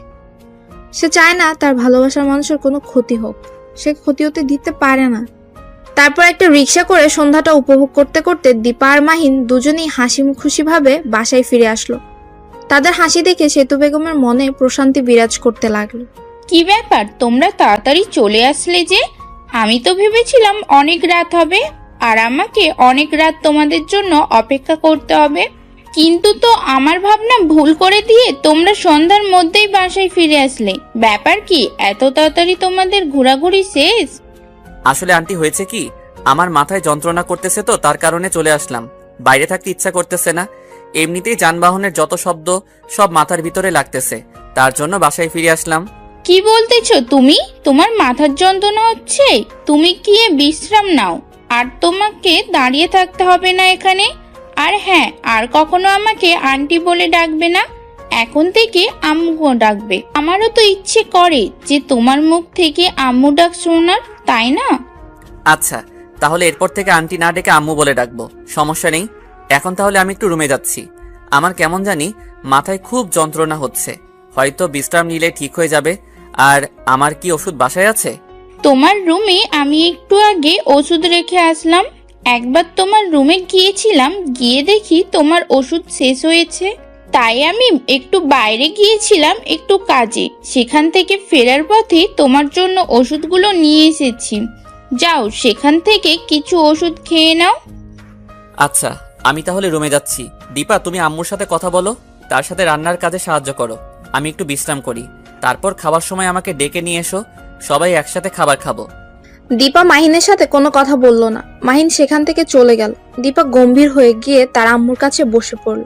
তার আম্মু বুঝতে পারলো তার মেয়ের মন প্রচুর পরিমাণ খারাপ, কারণ তার চোখ দেখে আর মুখ দেখে স্পষ্টভাবে বোঝা যাচ্ছে সেতু বেগমের মনের ভেতর শান্তিটা মুহূর্তের মাঝে বিলীন হয়ে গেল। সেতু বেগম দীপাকেই প্রশ্ন জিজ্ঞেস করবে সেটাই খুঁজে পাচ্ছে না, কারণ কি নিয়ে যে তার মন খারাপ তা তো সেতু বেগম জানেই না। তাই সেতু বেগম যে তাকে কি প্রশ্ন করবে সেটাই ভাবছে। সেতু বেগম তার মেয়েকে দেখে তার কেমন জানি হতে লাগলো। কি ঘটে গেল তাদের সাথে? আজকে ঘুরতে গেল, তখন বলে গেল আজকে রাতে ডিনার করে বাসায় ফিরবে, কিন্তু সন্ধ্যার সময় ফিরে আসলো, আবার মন খারাপ। মাহিনের মাথা যন্ত্রণার ব্যাপার কি? কি ব্যাপার মামনি, তোমার কি হয়েছে? এরকম মুখ গম্ভীর করে বসে আছো কেন? কিসের জন্য? বাইরে কি কোনো ঝামেলা হয়েছে? না তো, সব ঠিকঠাক আছে। আমি কোথায় মুখ গম্ভীর করে বসে আছি? এমনিতেই বাইরে থেকে আসলাম, চুপচাপ মেরে বসে আছি। এটা তোমার কাছে আবার গম্ভীর মনে হলো? আমি তো প্রায় মাঝে মাঝে এরকম বসে থাকি, তাই না? প্রতিদিন না, আর আজকে অনেকটা তফাৎ আছে, কারণ প্রতিদিন তুই এভাবে গম্ভীরভাবে করে থাকিস, সেটা আমার উপর রাগ করে। কিন্তু আজকে তুই বাইরে গেলি ঘুরতে, দুজনে যাওয়ার সময় অনেক আনন্দ করে গেলে, আর ফিরে আসলি দুজনে মনোমালিন্য করে আসছিস। ব্যাপার কি, নিয়ে ঝগড়া করেছিস নাকি? আরে আম্মু, তুমি যে কি বলো না বুঝতে পারি না। ঝগড়া হবে কিসের জন্য রাস্তায়? আমি তো নিজেকে কন্ট্রোলে রাখি সব সময় এখন।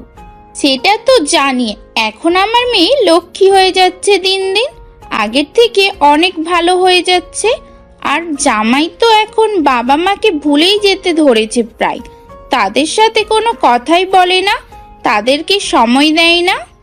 আম্মু, তুমি এটা কি কথা বলতেছো? আমি তোমাকে সময় দেই না, তোমার সাথে কথা বলি না? তুমি আজকে এটা নতুন করে আবার কি বলতেছো? এটা আমার কথা না রে মামনি, এটা তোর আব্বুর কথা। তোমার আইডল মঞ্চে তার কথার কারণ, তার থেকে তুমি আজকে কতদিন ধরে কথা বলো না ভেবে দেখেছো বিয়ে হওয়ার পর থেকে? তাহলে তিনি মনে করবেন সেটাই তো এখন ভাবার বিষয়, তাই না? সরি, আমার একদম মনে ছিল না।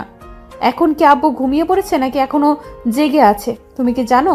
সেখানে তো এখন গভীর রাত হয়ে তো ঘুমিয়ে পড়েছে। আমার সাথে কথা বলার পর বলেছিল সে ঘুমিয়ে পড়বে, এখন হয়তো ঘুমিয়ে পড়েছে, কারণ আমার সাথে কথা বিকেলে বলেছিল। তাহলে কালকে কথা বলে নেব। এখন আমি একটু রুমে যাচ্ছি, রুমে গিয়ে দেখি তোমার জামাইবাবুর কি খবর। আচ্ছা, আমার রান্নার কাজ প্রায় শেষ, তোরা এসেছিস তাই গল্প করলাম না একটু তোদের সাথে। আমি রান্নার কাজটা শেষ করে তাকে নিচে ডেকে আনছি, তুই গিয়ে দেখ মাহিনের কি খবর, বেশি হলো না কি কমলো? তারপর দীপা সেখান থেকে উঠে উপরে চলে আসলো। এসে দেখে মাহিন শুয়ে আছে মাথায় হাত দিয়ে। দীপার মনে শুধু এখন একটাই চিন্তা করতেছে, মাহিনের কি এমন নদীতে আছে সেটা সে জানে না। না জানাই স্বাভাবিক, কারণ ছোট থেকেই তাদের সাথে মেশা হয়নি তেমন।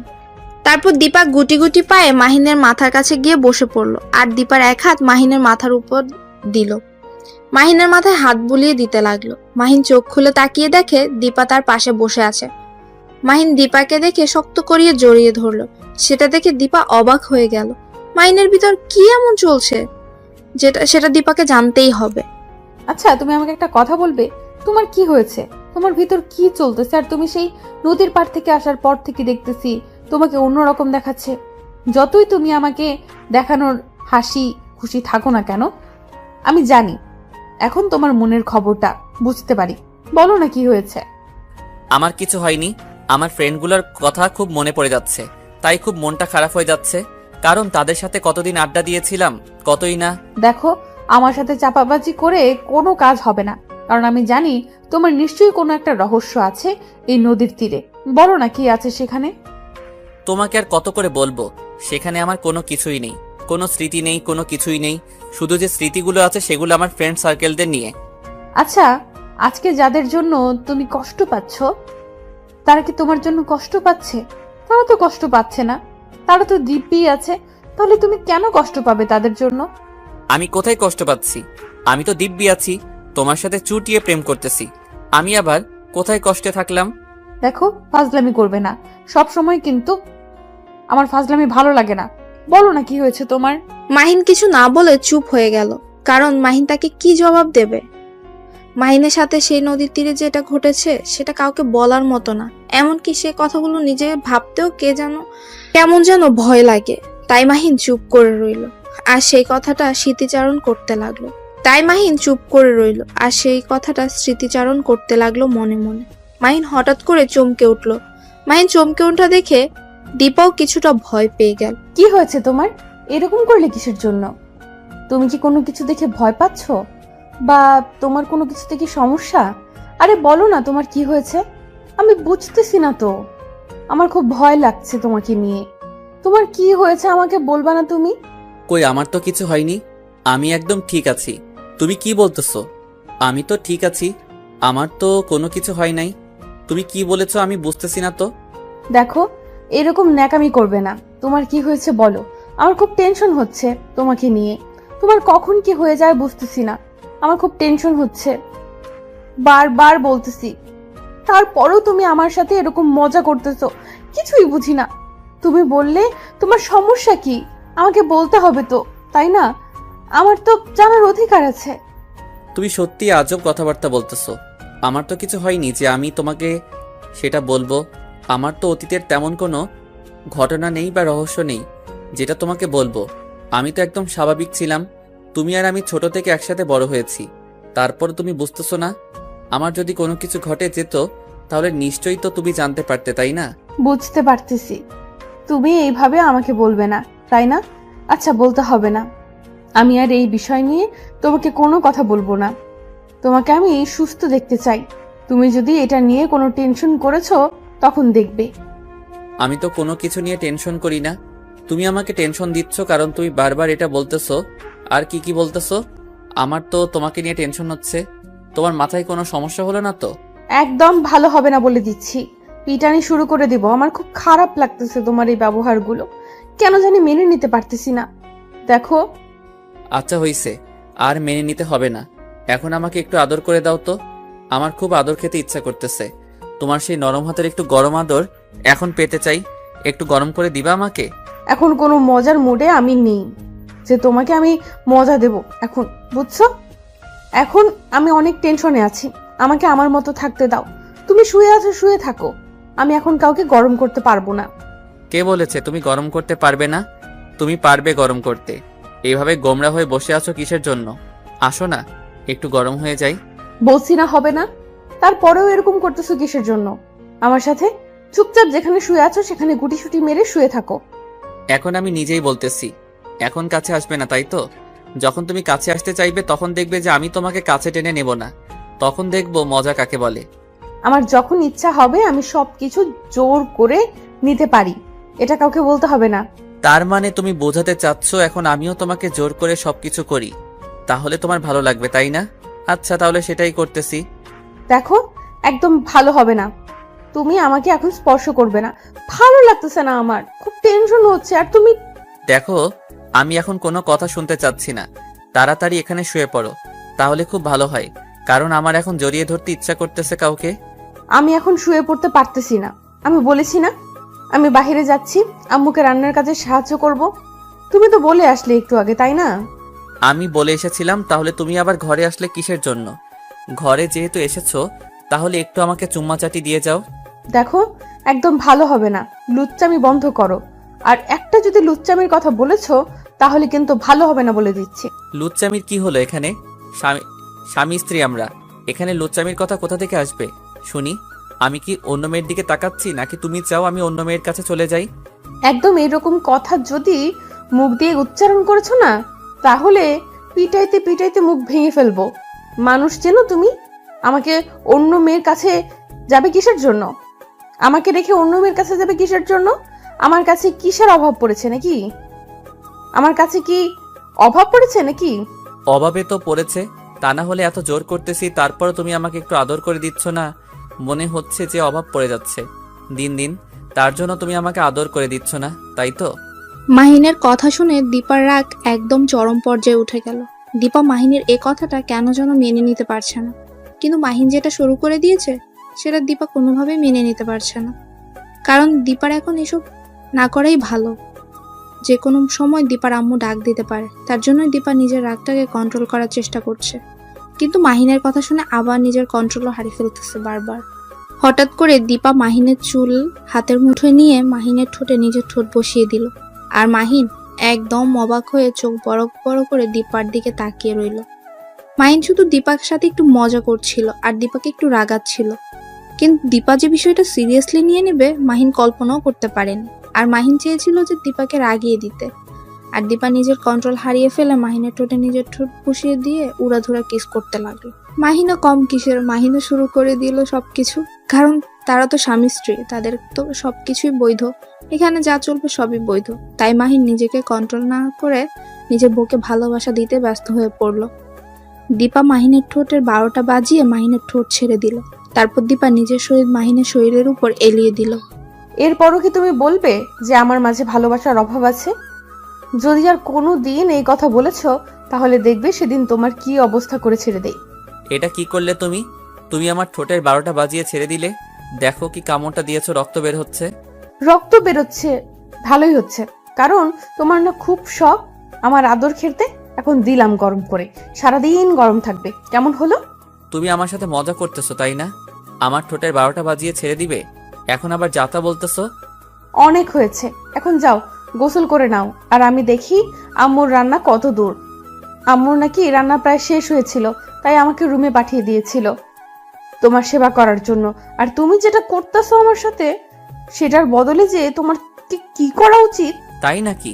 তাহলে আমার পায়ে ব্যথা করতেছে, আমার পা মালিশ করে দাও। আমার নাকি সেবা করার জন্য তুমি এখানে এসেছো, তাহলে এখানে বসে আছো কিসের জন্য? তুমি কি আমার উপর প্রতিশোধ নিচ্ছ নাকি? আমি যেটা করেছি তোমার সাথে তার কি উল্টো প্রতিশোধ নিচ্ছ এখন আমার ভালোবাসার দুর্বলতা নিয়ে? সেটা কেন হতে যাবে? আমি তো শুধু তোমার সাথে একটু ফান করলাম, আর তুমি তো দেখি সিরিয়াসলি কথাটা নিয়ে নিয়েছো। আমি এমনিতেই মজা করে বললাম তোমাকে। আচ্ছা অনেক হয়েছে, এখন যাও গিয়ে গোসলটা করে নাও। আমি আম্মুর কাছে গিয়ে দেখি রান্না কত দূর, আমার খুব ক্ষুধা লেগেছে। আমার তো আর কোনো কাজ নেই, সকালে গোসল করি, রাতে গোসল করি, যখন বলবে তখন আমি গোসল করব, তাই না? আমি বুঝলাম না তুমি এরকম কেন এত নোংরা হয়ে থাকো, কিসের জন্য?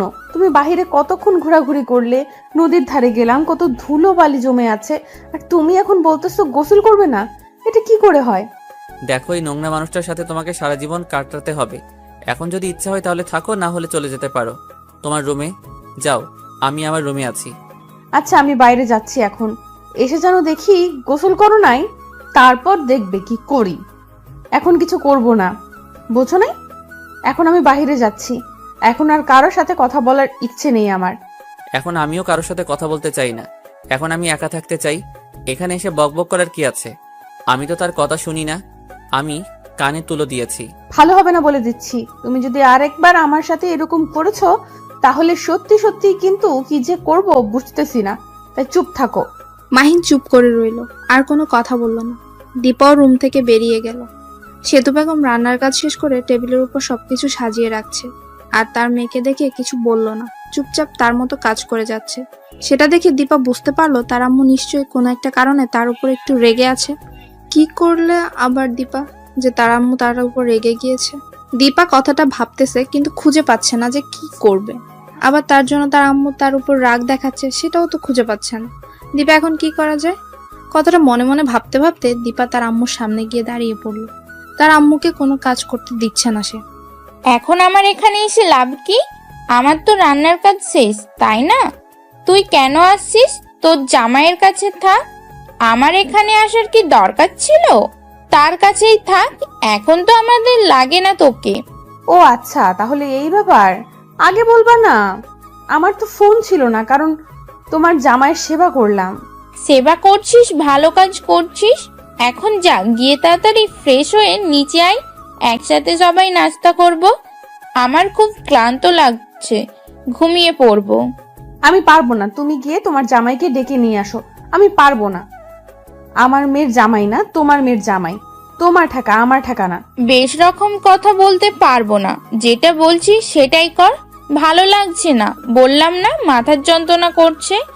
আমারও আর একটু ভালো কথা হচ্ছে, তোর আব্বু ফাইনালি ডিসিশন দেবে কবে বাসায় আসবে। তাই নাকি? এত বড় খুশির সংবাদ তুমি এতক্ষণ পর আমাকে দিলে? এটা ঠিক না। আব্বু বাসায় আসতে চলেছে আর তুমি এখন আমাকে সেটা বলতেছো, তাই না? বললাম এটাই বেশি কারণ। তুই তো তোর আব্বুকে এখন ভুলে গিয়েছিস, তাই তোকে বলে লাভ কি? তার জন্যই বলিনি, এখন মনে হলো বলা উচিত, তাই বললাম। তোমার সাথে আমি ঝগড়া করে পারবো না, তার জন্য আমি চুপ হয়ে গেলাম। আমি উপরে যাচ্ছি, গিয়ে তোমার আদরের জামাইকে নিয়ে আসতেছি। তুমি সবকিছু রেডি করো, আমি আর তোমাকে ডিস্টার্ব করতে চাচ্ছি না। কথাটা বলে দীপা রুমের ভেতর চলে আসলো। রুমে এসে দেখে মাহিন রুমের ভেতর নাই। গেল কোথায়? বাথরুমে গিয়ে দেখে বাথরুমেও নাই। তাহলে আবার গেল কোথায়? দীপা মাহিনের রুমে গিয়ে দেখলো, হয়তো ভেবেছে কোনো কাজের জন্য যেতে পারে, কিন্তু তার রুমে গিয়ে দেখলো সেখানেও মাহিন নেই। এবার দীপার খুব সন্দেহ হতে লাগলো, সে আবার কোথায় চলে গেল এভাবে হঠাৎ করে। দীপা আস্তে আস্তে ছাদের দিকে পা বাড়াতে লাগলো, হয়তো ঘুরতে গিয়েছে একটু হালকা। দীপা ছাদে গিয়ে দেখে যেটা ভেবেছিল সেটাই ঠিক। মাহিন ছাদের এক সাইডে গিয়ে দাঁড়িয়ে আছে আকাশের দিকে তাকিয়ে। কি হলো, তুমি এখানে দাঁড়িয়ে আছো কিসের জন্য এই রাতের বেলায় ছাদে? আর তোমার কি কোনো বিষয় নিয়ে মন খারাপ? না, আমার তো মন খারাপ না, এমনিতে আসলাম রাতটা উপভোগ করার জন্য। তার জন্য অনেক দিন থেকে তো রাতে ছাদে আসি না, তাই আজকে আসলাম। সেটা তো খাওয়া দাওয়া শেষ করে দুজনে একসাথে আসতে পারতাম, তাই না? তুমি আমাকে না বলে একা একা এখানে চলে এসেছো, আর আমি তোমাকে সারা বাড়ি খুঁজতেছি। আচ্ছা তাহলে চলো এখন নিচে যাই। আর এখানে থেকে লাভ কি বলো? গিয়ে খাওয়া দাওয়া শেষ করে নেই। আমি বুঝতেছি না তোমার মনের বিষয়টা, কারণ তোমাকে আমি যখনই দেখেছি তখনই তোমাকে উদাসীন দেখাচ্ছে। ব্যাপার কি, তোমার কি হয়েছে আমাকে বলবে তো, তাই না? আরে পাগলি, আমি একদম ঠিক আছি, আমার তো কিছু হয়নি। তুমি অযথা আমাকে নিয়ে টেনশন করতেছো। দেখো, তুমি আমার থেকে অনেক কিছু লুকিয়ে রাখতেছো, আমি সেটা তোমার চোখ দেখে বুঝতে পারতেছি। কারণ আমিও তোমার চোখ দেখে সব কিছু এখন বলে দিতে পারি তোমার মনের ভিতর কি চলতেছে। তাই আমার থেকে প্লিজ আর কিছু লুকিয়ে রেখো না, যা আছে তোমার মনের ভেতর আমাকে বলো প্লিজ। দেখো, আমার মনের ভেতর কিছু নেই। তুমি এখন চলো আমার সাথে নিচে গিয়ে সবাই একসাথে খাবো। হয়তো আম্মু আমাদের জন্য অপেক্ষা করতেছে আর আমরা এখানে গল্প করতেছি, এটা ঠিক না। তোমার কি হয়েছে সেটা আমাকে বলে যাচ্ছ না, বুঝলাম না। তুমি কেন এরকম করতেছো আমার সাথে? প্লিজ বলো না, তুমি কেন আমার সাথে এমন করো? তুমি এভাবে বলতেছো কিসের জন্য? সত্যি আমার কিছু হয়নি, আমি এমনিতেই আছি তো, তাই না? আর আমি উদাসীন থাকতে চাই, তোমার সাথে তো গল্প করতেছি, ঠিক মতো হাসিভাবে থাকতেছি, তাই না? তারপরও আমার উদাসীনতার কি দেখলে তুমি? আচ্ছা নিচে চলো। আর হ্যাঁ, একটা কথা, কালকে আব্বুর ডিসিশন ফাইনাল করবে কবে তিনি বাসায় ফিরবে। কি মজা হবে, তাই না? কতদিন পর আব্বু আসবে। সত্যি বলছো? কবে আসবে সেটা কি বলেনি নাকি? এখনো তোমার সাথে কথা হয়নি? আম্মু তোমাকে যা বলছে সেটাই নিয়ে লাফাচ্ছে। ওয়েট, তুমি কি করে জানলে যে আমি আব্বুর সাথে কথা বলি না? তোমার সাথে কি তাহলে আব্বুর নিয়মিত কথা হয় নাকি? আমার সাথে তো নিয়মিতই কথা হয়। আমরা এমনও দিনে 2-3 বার কথা বলি, অনেক আড্ডা দেই। তোমাকে বলবো কিসের জন্য? তোমাকে বলে তো লাভ নেই। কি বলতেছো তুমি? দিনে 2-3 বার কথা বলো আর আমাকে তুমি একবারও জানাও না, তাই না? আর আমি তোমার জন্য আব্বুর সাথে কথা বলতে ভুলে গিয়েছি। আমাকে যে কি বকা দিবে এবারে সে। অনেক হয়েছে, এখন চলো, তাড়াতাড়ি এখান থেকে চলে যেতে হবে। আম্মু আমাদের জন্য অপেক্ষা করতেছে। আম্মু আমাদের জন্য কত অপেক্ষা করতেছে, আর তুমি এখানে বসে বসে উল্টাপাল্টা কথা বলতেছো। দীপা আর কিছু না বলে চুপচাপ মাহিনের হাত ধরে নিচে নেমে আসলো। নিচে এসে দেখে তার আম্মু খাবার টেবিলে গালে হাত দিয়ে বসে আছে। সেটা দেখে দীপা আর মাহিন বুঝতে পারলো যে তাদের জন্যই হয়তো অপেক্ষা করছে। তারা ওখানে গিয়ে গল্প করছে। এবার না জানি কি কি শুনতে হবে তাদেরকে, তার জন্য প্রস্তুতিও তো নিতে লাগলো দুজন। দীপা আর মাহিন দুজনেই ভয়ে ভয়ে তার আম্মুর সামনে গিয়ে দাঁড়িয়ে পড়লো। সেতু বেগম তাদেরকে কিছু না বলে চুপচাপ খাবারগুলো তাদের দিকে এগিয়ে দিল। তারা বুঝতে পারছে না যে একটু পর কি শুরু হতে যাচ্ছে। সেতু বেগম কিছু বলল না, তাদের সাথে তাদেরকে কি বা বলবে? তারা তো নতুন দম্পতি, তাদের তো আলাদাভাবে ছেড়ে দিতেই হবে। কথা শোনালে তো আরো হবে না। সেতু বেগম চুপচাপ তার ইচ্ছা মতো খাবারগুলো তাদেরকে বেড়ে দিচ্ছে আর নিজেও খাচ্ছে, কোনো কথা বলছে না এ বিষয় নিয়ে।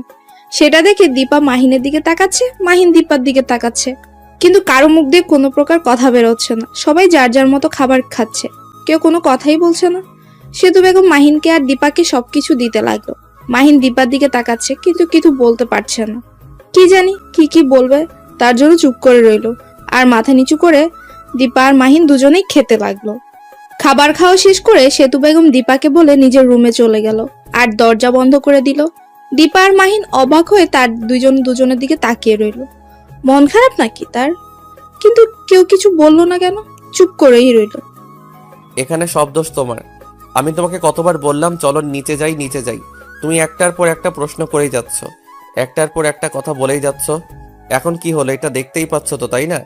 দেখো, দোষটা শুধু আমার একার ছিল না, তুমিও একটার পর একটা আমাকে কথা বলতেছো। আমিও তাই বলতেছি, এখানে আমার কি করার? আমি তো জানি যে আম্মু আমাদের জন্য অপেক্ষা করবে। অপেক্ষা করবে না কিসের জন্য? তার তো একটা ধৈর্য আছে, তাই না? তুমি তো তার ধৈর্যের বাঁধ ভেঙে দিচ্ছ বারবার। এটা কি ঠিক? আরে আমি কি এমন করলাম যে আমার জন্য আম্মুর মন খারাপ? আম্মুর তো অন্য বিষয় নিয়েও মন খারাপ হতে পারে, তাই না? তুমি আমাকে দোষারোপ করতেছো কিসের জন্য শুনি? আচ্ছা, অনেক হয়েছে, এখন গেলাম আমি। তুমি অন্য কিছু পরিষ্কার করে রেখে তারপর রুমে আসো, আমি ঘুমিয়ে পড়বো। কথাটা বলা যত সহজ, এখান থেকে চলে যাও ততটা সহজ না। আমার সাথে তুমি এসব পরিষ্কার করবে, বুঝছো? কি বলতেছো? আমি এসব পরিষ্কার করতে যাব কিসের জন্য? আমি পারবো না। তোমাকে বলছি তুমি করো। আমাকে বললে আমি করতাম, তোমাকে বলতাম না। দেখো, আমি বেশি কথা বলতে পারবো না। আমার সব কিছুতেই যেমন তোমার ভাগ আছে আমার কাজে, তেমনি তোমার ভাগ আছে, তাই না? তাহলে আমার কাজের ভাগ তোমাকে নিতে হবে। দেখো, আমি এসব কাজ করতে পারবো না। তোমাকে বলছে তুমি করো, আমাকে বললে আমি করতাম, তখন তোমাকে এত প্যারা দিতাম না, বুঝছো? কোনো কিছু বলতে পারবো না। চুপচাপ এখানে যেটা করতে বলেছি সেটাই করো। তাড়াতাড়ি হবে, তাড়াতাড়ি দুজনে রুমে যাব। এখন তুমি কোনো কথা বলবে না, কাজে হাত লাগাও। মাহিন কোনো উপায় না পেয়ে চুপচাপ দীপার সাথে কাজে হাত লাগালো, কারণ মাহিন বুঝতে পারলো যে দুজনে করলে তাড়াতাড়ি হবে আর তাকে এত কষ্টও দেওয়া ঠিক হবে না। তার জন্য দুজনে তাড়াতাড়ি কাজটা শেষ করে রুমে চলে আসলো। এসে মাহিন বিছানায় শুয়ে পড়লো আর দীপা বাথরুমে চলে গেল। কিছুক্ষণ পর দীপা বাথরুম থেকে বেরিয়ে আসলো। এসে দেখে মাহিন শুয়ে আছে চোখ বন্ধ করে। দীপা মনে করলো মাহিন ঘুমিয়ে পড়েছে, তাই দীপা তাড়াতাড়ি গিয়ে মাহিনকে জড়িয়ে ধরলো। কি হলো, ঘুমিয়ে পড়েছো নাকি? আমার বাবু দরকার। কি প্রিপারেশন নিয়েছো তুমি বুঝতেছি না। আমার বাবু কবে আনবে তুমি তাই বলো। আরে তুমি কি ভালোবাসা দিয়েছো নাকি? বাচ্চা মেয়ের মতো কথা বলতেছো। যখন সময় হবে ঠিকই বাবু আসবে, বুঝেছো? এখন ধৈর্য ধরতে হবে। বাবু এত সহজে নেওয়া সম্ভব না। তুমি এনে দিতে পারবে না সেটা বললেই তো হয়। তাহলে আমি একা একাই চেষ্টা করব, তোমাকে কিছু করতে হবে না। আমি তাহলে এসব করে নেব। মাঝে মাঝে তোমার কথা শুনে মনে হয় যে আমি মনে হয় মঙ্গল গ্রহে তোমার সাথে বসবাস করতেছি, তাই না? দেখো, তুমি কোথায় বসবাস করতেছো সেটা দেখার সময় আমার নেই। আমি যেটা বলেছি তুমি সেটা কবে এনে দিতে পারবে সেটা বলো। আচ্ছা চলো, তোমার ব্যবস্থা করে দিচ্ছি এখন। দেখবে যে 1 বছর পর তোমার কোলে বাবু আসবে, সমস্যা নেই। 1 বছর সময় লাগবে কিসের জন্য? এর আগে কি এনে দিতে পারবে না? 1 বছরের কিসের জন্য ওয়েট করতে হবে? তুমি কি পাগল হয়ে গেছো নাকি? কি বলতেছো? বাচ্চা নিতে গেলে মিনিমাম 1 বছর ওয়েট করতে হয়। আমি এসব কিছু শুনতে চাই না। আমি এখন যেটা বলতেছি সেটাই করতে হবে। তাড়াতাড়ি লাগবে আমার, বোঝো নাই? এটা এমন একটা জিনিস, চাইতেছো এটার জন্য অপেক্ষা করতে হবে। না হলে তুমি ঘুমিয়ে পড়তে পারো। আমার ঘুম ধরতেছে, আমাকে ডিস্টার্ব করবে না। তুমি এভাবে বলতে পারো না। আমি যে একটা জিনিস চাইছি তুমি সেটা এনে দিতে পারতেছো না। তোমাকে দিয়ে কি হবে ভবিষ্যৎ আমি বুঝতেছি না। তোমাকে দিয়ে শুধু ঘোড়ার ঘাস কাটানো হবে। তাহলে আব্বুকে বলে একটা ঘোড়া কিনে এনে রাখি বাসায়। সেটাই ভালো হবে। আমি এখন আঙ্কেলকে ফোন করে বলবো যে কয়েকটা ঘোড়া সঙ্গে করে নিয়ে আসবেন, যাতে করে আমি সেগুলো ঘাস কেটে খাওয়াতে পারি। আচ্ছা, সেটাই করতে হবে। তাছাড়া তোমাকে দিয়ে তো আর কিছু হবে না, আমি বুঝতে পেরেছি। তাই তোমাকে দিয়ে ঘোড়ার ঘাস কাটানো ছাড়া আমার পক্ষে আর কিচ্ছু করা সম্ভব না। তুমি ঘুমাও। তোমাকে আর কি করে বোঝাবো? আচ্ছা, আমি খুব ক্লান্ত, আমি ঘুমিয়ে গেলাম। তোমার যা ইচ্ছা তাই করতে পারো। কথাটা বলে মাহিন ঘুমের ভান করে শুয়ে পড়লো চোখ বন্ধ করে। আর এদিকে দীপা রাগে ফুঁসতে লাগলো। সে কিছু বলতে পারছে না, কিছু করতেও পারছে না। তাই চুপচাপ সে রাগের মাথায় নিজের চুলগুলো টানতে লাগলো। আর এদিকে মাহিন চোখ আলতো করে খুলে দীপার অবস্থা দেখে মিটমিট করে হাসতে লাগলো, বালিশে মুখ গুজে দিয়ে, যাতে করে দীপা বুঝতে না পারে যে মাহিন হাসছে। দীপা আস্তে আস্তে মাহিনের পায়ে নিজের পাটা তুলে দিল। তারপর দীপা তার পা দিয়ে মাহিনের পায়ে আলতো করে সুড়সুড়ি দিতে লাগলো। মাহিন বুঝতে পারছে যে দীপার মনে এখন দুষ্টুমি ভরপুর করতেছে, তাই মাহিন নিজেকে যতটা পারছে লুকিয়ে রাখছে তার কাছ থেকে, কারণ দীপা যাতে করে মাহিনকে ডিস্টার্ব করতে না পারে। আর মাহিন এমন ভান করতেছে মনে হচ্ছে সে ঘুমিয়ে গেছে। দীপাও কম না, তার ইচ্ছা মতো মাহিনের পায়ে নিজের পা দিয়ে সুড়সুড়ি দিতেই লাগলো আর হাত দিয়ে মাহিনের চুলগুলো টানতে লাগলো, যাতে করে মাহিনের ঘুম ভেঙে যায়। মাহিন আর কতক্ষণই এই অত্যাচার সহ্য করতে পারে, তাই সে চোখ খুলে দীপার দিকে চোখ রাঙিয়ে তাকালো, যাতে করে দীপা মাহিনের কাছে না আসে। আমি ভালো করে জানতাম যে তুমি এখনো ঘুমিয়ে যাওনি, ঘুমের ভান ধরে আছো। তাই এত ন্যাকামি করতে হবে না। চুপচাপ আমার বাবু এনে দেওয়ার ব্যবস্থা করো এখন। আমি পারবো না। আমার এখন বাবু চাই না। তোমার লাগবে তুমি আমাকে যেভাবে খুশি ব্যবহার করতে পারো, আমি বাধা দেব না। আমাকে ব্যবহার করে তুমি বাবু নিতে পারো। ভালো হবে না বলে দিলাম। ভালোভাবে কথা বলো। আর তুমি কি বলতেছো? তোমাকে দিয়ে কিচ্ছু হবে না নাকি? নাকি তোমাকে ডাক্তার দেখাতে হবে? তোমার কি কোনো সমস্যা আছে এখনো? এসব কি আবল তাবল কথা বলতেছো? ডাক্তার কিসের জন্য দেখাতে হবে? আমাকে কি দেখে মনে হয় আমি কিছু পারি না? তোমাকে দেখে তো সেটাই মনে হচ্ছে, কারণ তোমাকে দেখে মনে হয় না তোমার শরীরে ক্যালোরির কিছু আছে। সবকিছু মনে হয় হাত দিয়ে শেষ করে দিয়েছো। এসব কি নোংরা কথা বলতেছো?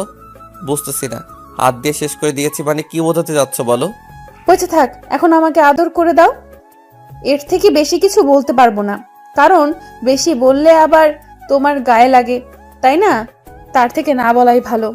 ভালো হবে না বলে দিলাম। আর এসব কথা বললে কি ব্যাপার? সকাল হয়ে গিয়েছে, তুমি এখনো ঘুমিয়ে আছো, ব্যাপার কি? আর ঘুমিয়ে থাকা চলবে না, ওঠো তাড়াতাড়ি। দেখো, আমাকে এখন ডিস্টার্ব করবে না সকাল সকাল। সারাদিন এইভাবে ডিস্টার্ব করলে কতদিন আর বাঁচতে পারবো? এই অল্প বয়সে মরে যেতে হবে আমাকে তোমার এই ডিস্টার্বের যন্ত্রণায়। তোমার সাহস কি করে হলো এরকম বাজে কথা বলার?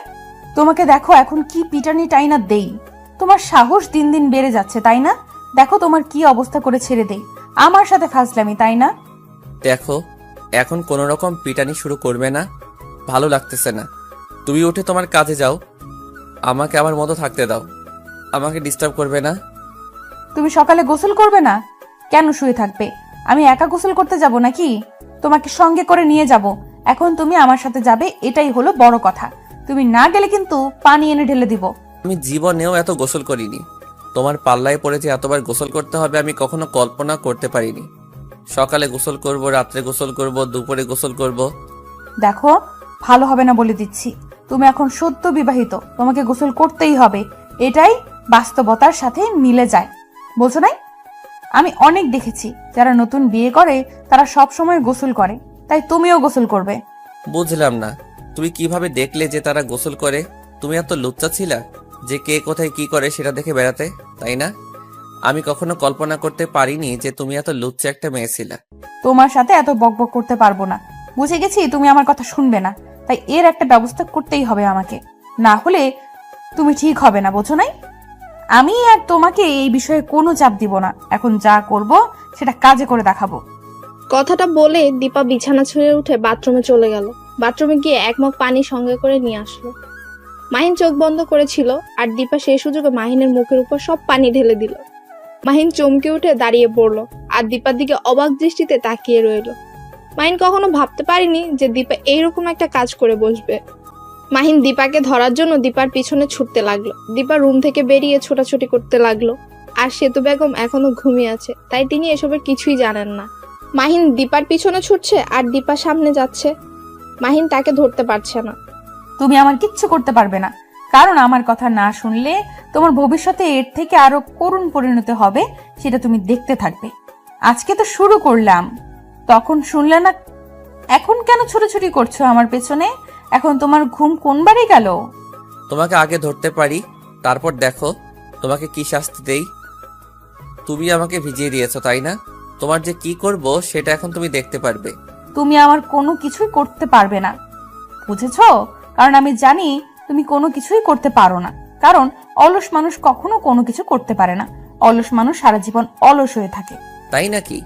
আচ্ছা, তাহলে আমিও এবার আঙ্কেলের সাথে বিদেশে চলে যাব, আর আসবো না। তখন দেখবো কে আমাকে দেখার জন্য বারবার ফিরে আসতে বলে, কে আমাকে দেখার জন্য বারবার ফোন করে, কে আমাকে দেখার জন্য বারবার আমার কাজে ডিস্টার্ব করে।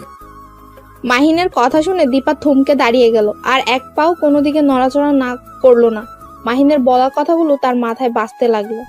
মাহিন তাকে কি বলছে? মাহিন তাকে ছেড়ে বিদেশ চলে যাবে? তার মানে তাকেও তার আম্মুর মতো একা করে থাকতে হবে? এটা কখনোই হতে পারে না। সে কখনো একা থাকতে পারবে না মাহিনকে ছেড়ে, কারণ এই 2 দিনেই সে ভালো করে বুঝতে পেরেছে যে মাহিনকে ছাড়া তার সারা জীবন একা থাকা অসম্ভব, আর তাকে ছেড়ে এক মুহূর্ত অন্য কোথাও থাকতে পারে না। তাহলে কি করে তাকে না দেখে একা থাকবে সে? দীপা একদম রোবটের মতো দাঁড়িয়ে কথাগুলো ভাবছে। মাহিন এসে ধরে ফেললো দীপাকে। মাহিন দীপাকে কোলে তুলে নিল। এদিকে দীপার কোনো খেয়ালই নেই সেদিকে। তার মাথায় শুধু একটা কথাই ঘুরপাক খাচ্ছে, মাহিন তাকে ফেলে একা ছেড়ে চলে যাবে। মাহিন দীপাকে কোলে তুলে নিয়ে গিয়ে বাথরুমে নিয়ে আসলো। এখন কি করবে শুনি? এখন কোথায় পালাবে? এখন তো তোমাকে আমি এখানে বেঁধে রাখবো। এখন বুঝতে পারবে যে আমাকে ভিজিয়ে দেওয়ার শখ এবার তোমার মিটবে। মাহিনের কথায় দীপা কোনো রেসপন্স করলো না, কারণ সে এখনো অন্য জগতে আছে। সে শুধু ভাবছে মাহিন কি সত্যিই তাকে ছেড়ে চলে যাবে? সে তাহলে তো কখনো একা থাকতে পারবে না। সে কিভাবে থাকবে?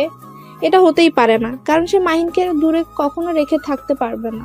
কি হলো, কথা বলছো না যে? কি ভাবতেছো? এখন ফান্দে পড়ে গেছো, তাই এখন মুখ দিয়ে কোনো কথা বের হচ্ছে না। ব্যাপার কি? এতক্ষণ তো অনেক বকবক করলে যে তোমাকে ধরতে পারবো না, আমি অলস মানুষ, আর অলস মানুষরা কখনো কিছু করতে পারে না।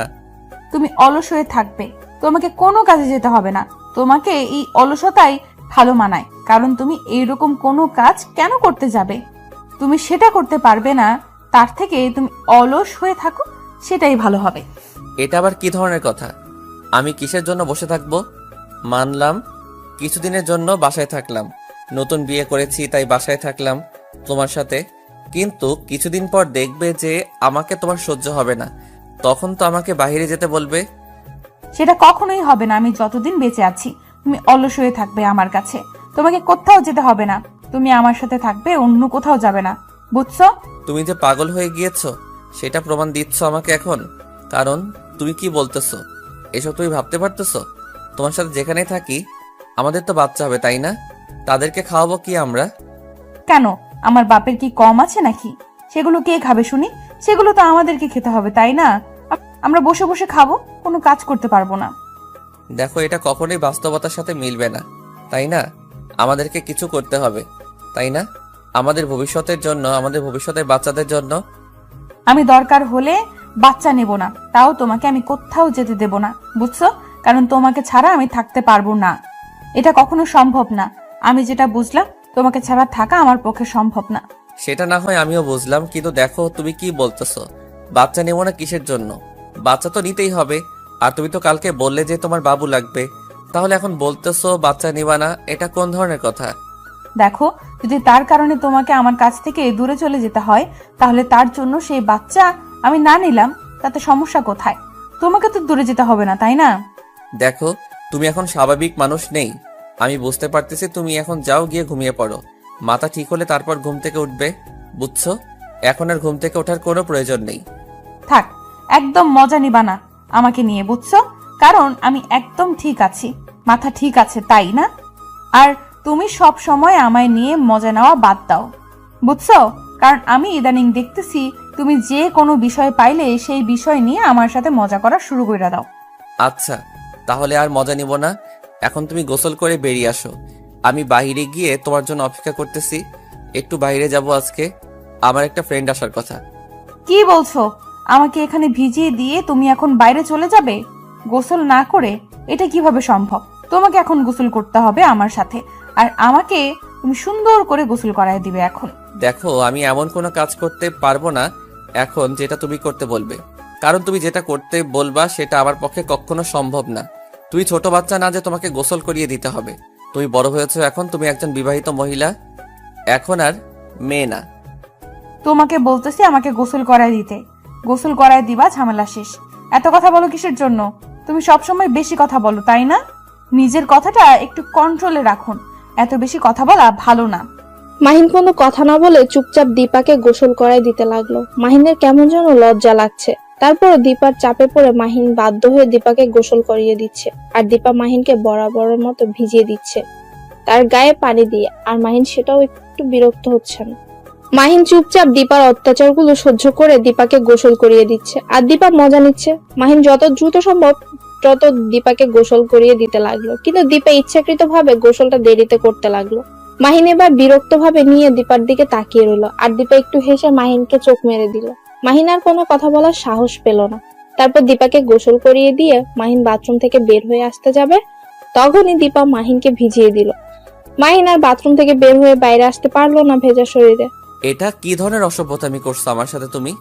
তোমাকে বলতেছি না আমার ভালো লাগতেছে না, তারপর তুমি আমার সাথে এরকম করতেছো, আমার ইচ্ছার বিরুদ্ধে সবকিছু করাই নিচ্ছ।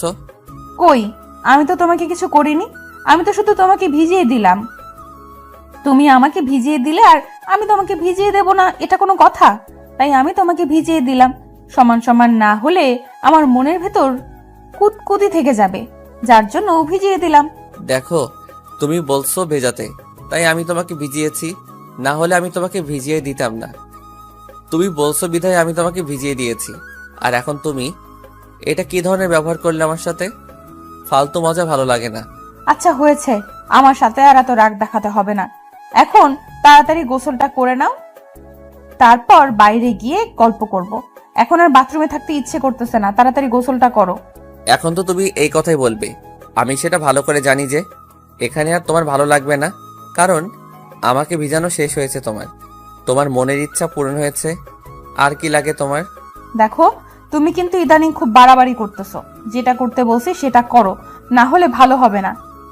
তুমি খুব অল্প কথা বলো কিসের জন্য? যেটা করতে বলি সেটা করো কিসের জন্য? যেটা করতে বলি সেটা করো না কিসের জন্য? কোথায় তুমি? কোথায় চলে গেলে আমাকে একা করে? ফিরে আসো না প্লিজ। আমি আর থাকতে পারছি না একা একা তোমাকে ছাড়া। আমি যেন একটা জিন্দা লাশ হয়ে বেঁচে আছি এই পৃথিবীর বুকে শুধু তোমার অপেক্ষায়। কবে ফিরে আসবে আবার তুমি আমার বুকে? আর কবে আমাকে ভালোবাসবে সে আগের মতো করে? আমি তোমার ভালোবাসাকে খুব মিস করতেছি। তুমি তাড়াতাড়ি ফিরে আসো আমার বুকে প্লিজ। আর দূরে থেকো না তুমি। কোথায়? ফিরে আসো না প্লিজ, আমি আর সইতে পারতেছি না। তোমার যন্ত্রণায় যে আমি প্রতিনিয়ত মরে যাচ্ছি, আবার প্রতিনিয়ত বেঁচে যাচ্ছি শুধু তোমার মুখখানি দেখার অপেক্ষায় আছি। কতদিন ধরে তোমাকে দেখি না, তুমি আর কতদিন এভাবে দূরে থাকবে? বলো না তোমার কি হয়েছিল সেদিনের পর, ফিরে আসো না। কথাগুলো বলে দীপা অঝোর ধারায় কান্না করতে লাগলো। সে আনমনে বৃষ্টির সাথে কথা বলেই যাচ্ছে।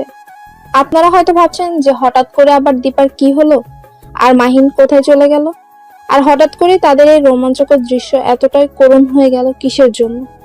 আসলে সেদিন মাহিন বাসা থেকে বের হয়ে গিয়েছিল, আর বাসায় ফিরে আসেনি। তারপর থেকে দীপা একদম পাগলের মতো ব্যবহার শুরু করে দিয়েছে, কারণ দীপা সবেমাত্র মাহিনকে মন থেকে ভালোবাসা শুরু করে দিয়েছে, একদম নিজের ভেতর অনুভব করা শুরু করে দিয়েছিল। আর তখন যদি প্রিয় মানুষটা হারিয়ে যায়, তখন ভালোবাসার মানুষটা বুঝতে পারে যে তার কাছে তার প্রিয় মানুষটা কতটা প্রয়োজন ছিল, আর তাকে ছাড়া তার প্রতি কদম চলা এখন অসম্ভব হয়ে দাঁড়িয়েছে।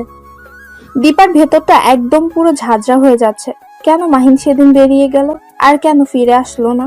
কেন তাকে এত কষ্ট পেতে হচ্ছে তার ভালোবাসার জন্য? তাদের ভালোবাসাটা তো এরকম ছিল না, তাদের ভালোবাসাটা তো পবিত্র ছিল। তাহলে কেন সে আমার থেকে দূরে চলে গেল?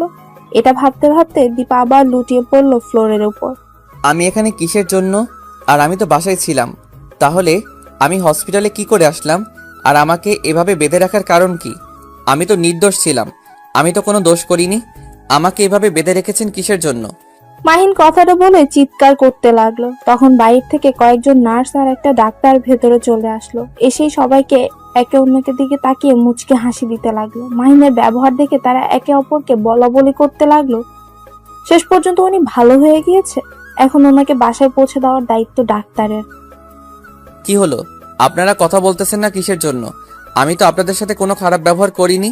তাহলে আপনারা কিসের জন্য আমাকে এখানে বেঁধে রেখেছেন আর আমার ফ্যামিলি থেকে দূরে রেখেছেন? আপনাকে এখানে বেঁধে রাখার কারণ হচ্ছে আপনি মানসিকভাবে অসুস্থ ছিলেন। আপনাকে আমরা রাস্তায় কুড়িয়ে পেয়েছিলাম। আমি যখন বাসা থেকে হসপিটালের দিকে আসতেছিলাম তখন আপনি আমার গাড়ির সামনে পড়ে গিয়েছিলেন।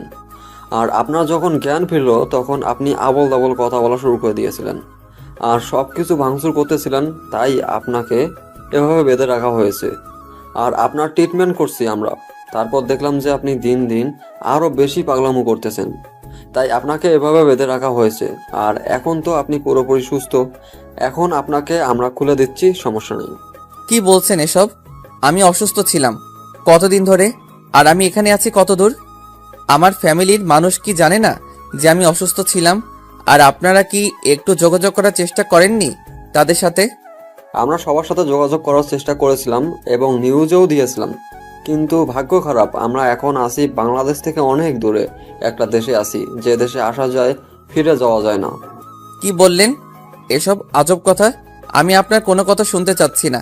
আপনি এখন আমার হাতের বাঁধন খুলে দেন। আমি যে কোনো প্রকারে আমি আমার বাসায় ফিরে যাব, কারণ আমার জন্য হয়তো বাসার করুণ অবস্থা হয়ে আছে। তারা যে কি করতেছে না করতেছে, বেঁচে আছে নাকি মরে গেছে সেটাও জানি না। আমাকে এখন ছেড়ে দেন, আমি বাসায় চলে যাব। আপনি এখনো পুরোপুরি সুস্থ না। আপনাকে একা একা ছেড়ে দিলে আপনি কখনো যেতে পারবেন না। এর থেকে চলেন আমি আপনাকে বাসায় পৌঁছে দিচ্ছি। আর হ্যাঁ, আমি আপনার সাথে একটু মজা নিলাম। সবকিছুর একটা লিমিট থাকে। আপনি লিমিট ক্রস করে আমার সাথে মজা করতেছেন। বুঝতে পারতেছেন আমার কি অবস্থা, আমার মনের কি অবস্থা? আপনি মজা করতেছেন সেটা মেনে নিলাম, এখন আমার হাতের বাঁধন খুলে দেন। তারপর ডাক্তার গিয়ে মাহিনের হাতের বাঁধন খুলে দিল। মাহিন উঠে সোজা হয়ে বাইরে চলে আসতে লাগলো। তখন ডাক্তার ধরে ফেললেন আর মাহিন প্রচন্ড রেগে গেল।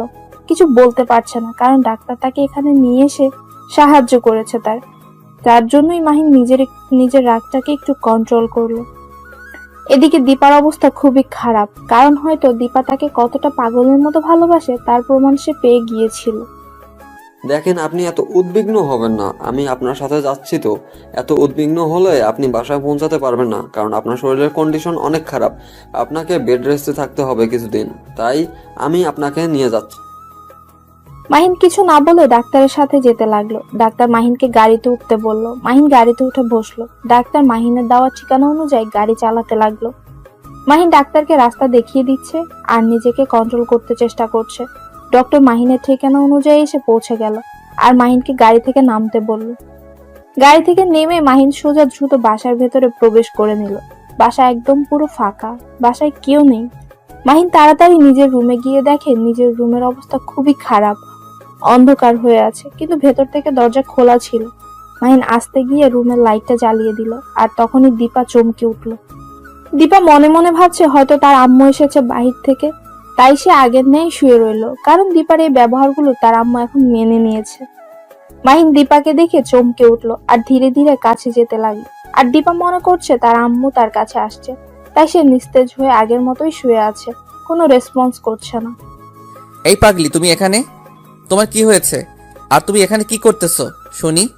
তাড়াতাড়ি উঠে দেখো, আমি চলে এসেছি তোমার কাছে। দীপা সেই চিরচেনা কণ্ঠটা শুনতে পেয়ে ধরফর করে উঠে চোখ খুলে তাকিয়ে দেখে তার সামনে মাহিন বসে রয়েছে। দীপা কোনো কথা না বলে সোজা মাহিনকে জাপটে জড়িয়ে ধরলো। এত শক্ত করে জড়িয়ে ধরেছে যে মাহিনের শ্বাসরুদ্ধ হচ্ছে, কিন্তু মাহিন কোনো কথা বলছে না। মাহিন দীপাকে অনেক শক্ত করে জড়িয়ে ধরলো। কতদিন পর তাদের দেখা। তুমি আমাকে একা রেখে কোথায় গিয়েছিলে? জানো, তোমার জন্য আমি প্রতিটা মুহূর্ত, প্রতিটা মিনিট, প্রতিটা সেকেন্ড তোমার অপেক্ষায় ছিলাম। তুমি ফিরে আসবে এই আশাতে। না হলে আমি কবে মরে যেতাম জানো? তোমাকে ছাড়া আমার এক মুহূর্তও ভালো লাগে না। তোমাকে বলেছিলাম না তোমাকে ছাড়া আমি থাকতে পারবো না, তারপরেও কেন তুমি আমাকে ছেড়ে চলে গিয়েছো বলো? আমার কথাটা কি তোমার একবারও মনে পড়েনি? তুমি এতই পাষাণ, আমাকে ছেড়ে এতদিন কিভাবে তুমি দূরে থাকতে পারলে বলো? তোমাকে আমি বলেছিলাম না তোমাকে ছাড়া আমি থাকতে পারবো না, তারপরও তুমি কেন আমাকে ছেড়ে চলে গিয়েছিলে বলো না প্লিজ। তুমি জানো না তোমার এই পাগলিটা তোমাকে কতটা ভালোবাসে, তারপরেও কেন ছেড়ে চলে গিয়েছিলে আমাকে? নিজেকে শান্ত করো। আমিও তোমাকে কতটা ভালোবাসি তুমি নিশ্চয়ই জানো। আর আমি সেদিন আমার এক বন্ধুর সাথে দেখা করতে গিয়েছিলাম, অনেক দিন পরে, অনেক খুশিতে, কিন্তু হঠাৎ করে কখন যে মাঝ রাস্তায় চলে গিয়েছিলাম নিজেও বুঝতে পারিনি। আর আমার যখন জ্ঞান ফিরে আসে তখন আমি নিজেকে হসপিটাল আবিষ্কার করতে পারি, আর সেখান থেকে দ্রুত বাসায় চলে আসি। কি বলতেছো? তোমার অ্যাক্সিডেন্ট হয়েছিল আর তুমি এতদিন হসপিটালে ছিলে, আর সেই ডাক্তাররা কি একবারও আমাকে খোঁজ দিতে পারেনি? জানো তোমার জন্য আমি প্রতিনিয়ত মরে গিয়েও বেঁচেছিলাম, শুধু তোমার জন্য, তোমার অপেক্ষায়, তুমি ফিরে আসবে বলে, তার জন্য। এই দেখো আমি ফিরে এসেছি, আর একদম টেনশন করবে না, এখন সবকিছু ঠিক হয়ে যাবে। আমি তো ফিরে এসেছি, তাই না? এখন কান্না করা বন্ধ করে দাও, আর চলো আম্মুর সাথে গিয়ে দেখা করি। আব্বু আম্মু দুজনেই পুলিশ স্টেশনে গিয়েছে সকালে তোমার খোঁজ করার জন্য। কয়েকদিন আগে পুলিশ স্টেশনে জানিয়ে এসেছিল, তারা আজকে আব্বু আম্মুকে ডেকেছে, তার জন্য গিয়েছে। কি বলতেছো? আঙ্কেল চলে এসেছে বাসায়? তাহলে তো অনেক ভালোই হয়েছে, আজকে একসাথে অনেক খুশি উদযাপন করা যাবে। এখন চলো বাহিরে গিয়ে ডক্টরের সাথে একটু কথা বলবে, উনি বাহিরে দাঁড়িয়ে আছে আমাদের জন্য। তুমি আমাকে আগে বলবা না যে ডাক্তার তোমার সাথে এসেছে? তুমি আমার সাথে কথা বলতেছো। তুমি কি আমাকে বলতে দিয়েছো? এখন তাড়াতাড়ি চলো, এখান থেকে লাভ নেই, তাকে চা নাস্তা দাও। তারপর দীপা বাইরে গিয়ে ডক্টরের সাথে কথা বলল, ডাক্তারকে নাস্তা করতে বলল। ডক্টর নাস্তা করে সেখান থেকে চলে গেল। দীপা মাহিনকে এক টান দিয়ে নিজের কাছে নিয়ে এলো। মাহিন বুঝতে পারলো যে দীপা কি চায়, তাই সে চুপচাপ মুচকে হাসি দিয়ে দীপাকে কোলে তুলে নিয়ে রুমের ভেতর নিয়ে আসলো। আজকে আমি কোনো বাহানা শুনতে চাই না, আজকে তুমি আমাকে ভালোবাসায় ভরিয়ে দেবে। যদি একটুও বাহানা করেছো তাহলে তোমার খবর করে ছেড়ে দিব, বলে দিলাম। আচ্ছা তাহলে আজকে কোনো বাহানা চলবে না, আজকে শুধু ভালোবাসা চলবে। কি বলো? কোনো বাহানা চলবে না। তুমিও কোনো বাহানা করতে পারবে না, পরে বলতে পারবে না যে এখন না, পরে। আচ্ছা চলো খেলা শুরু করা যাক, দেখা যাবে কে কতক্ষণ থাকতে পারে। পরে যদি তুমি ক্লান্ত হয়ে যাও তখন কিন্তু আমি ছেড়ে কথা বলবো না, বলে দিলাম। সব কিছু নিয়ে রেডি হয়ে থাকো। আমি একদম রেডি। এবার দেখবো যে তুমি কি করতে পারো আর আমি কি করতে পারি। আজকে এইটাই হবে, যে কে কতক্ষণ থাকতে পারে, এটাই আজকে হবে। কথাটা বলে দুজনেই ভালোবাসার সাগরে তলিয়ে গেল। একজন আরেকজনকে মন থেকে ভালোবাসতে শুরু করলো। তাদের ভালোবাসাটার মিলন হয়ে গেল। তারা দুজন নিজেদের ভালোবাসায় রঙিন করে তুললো।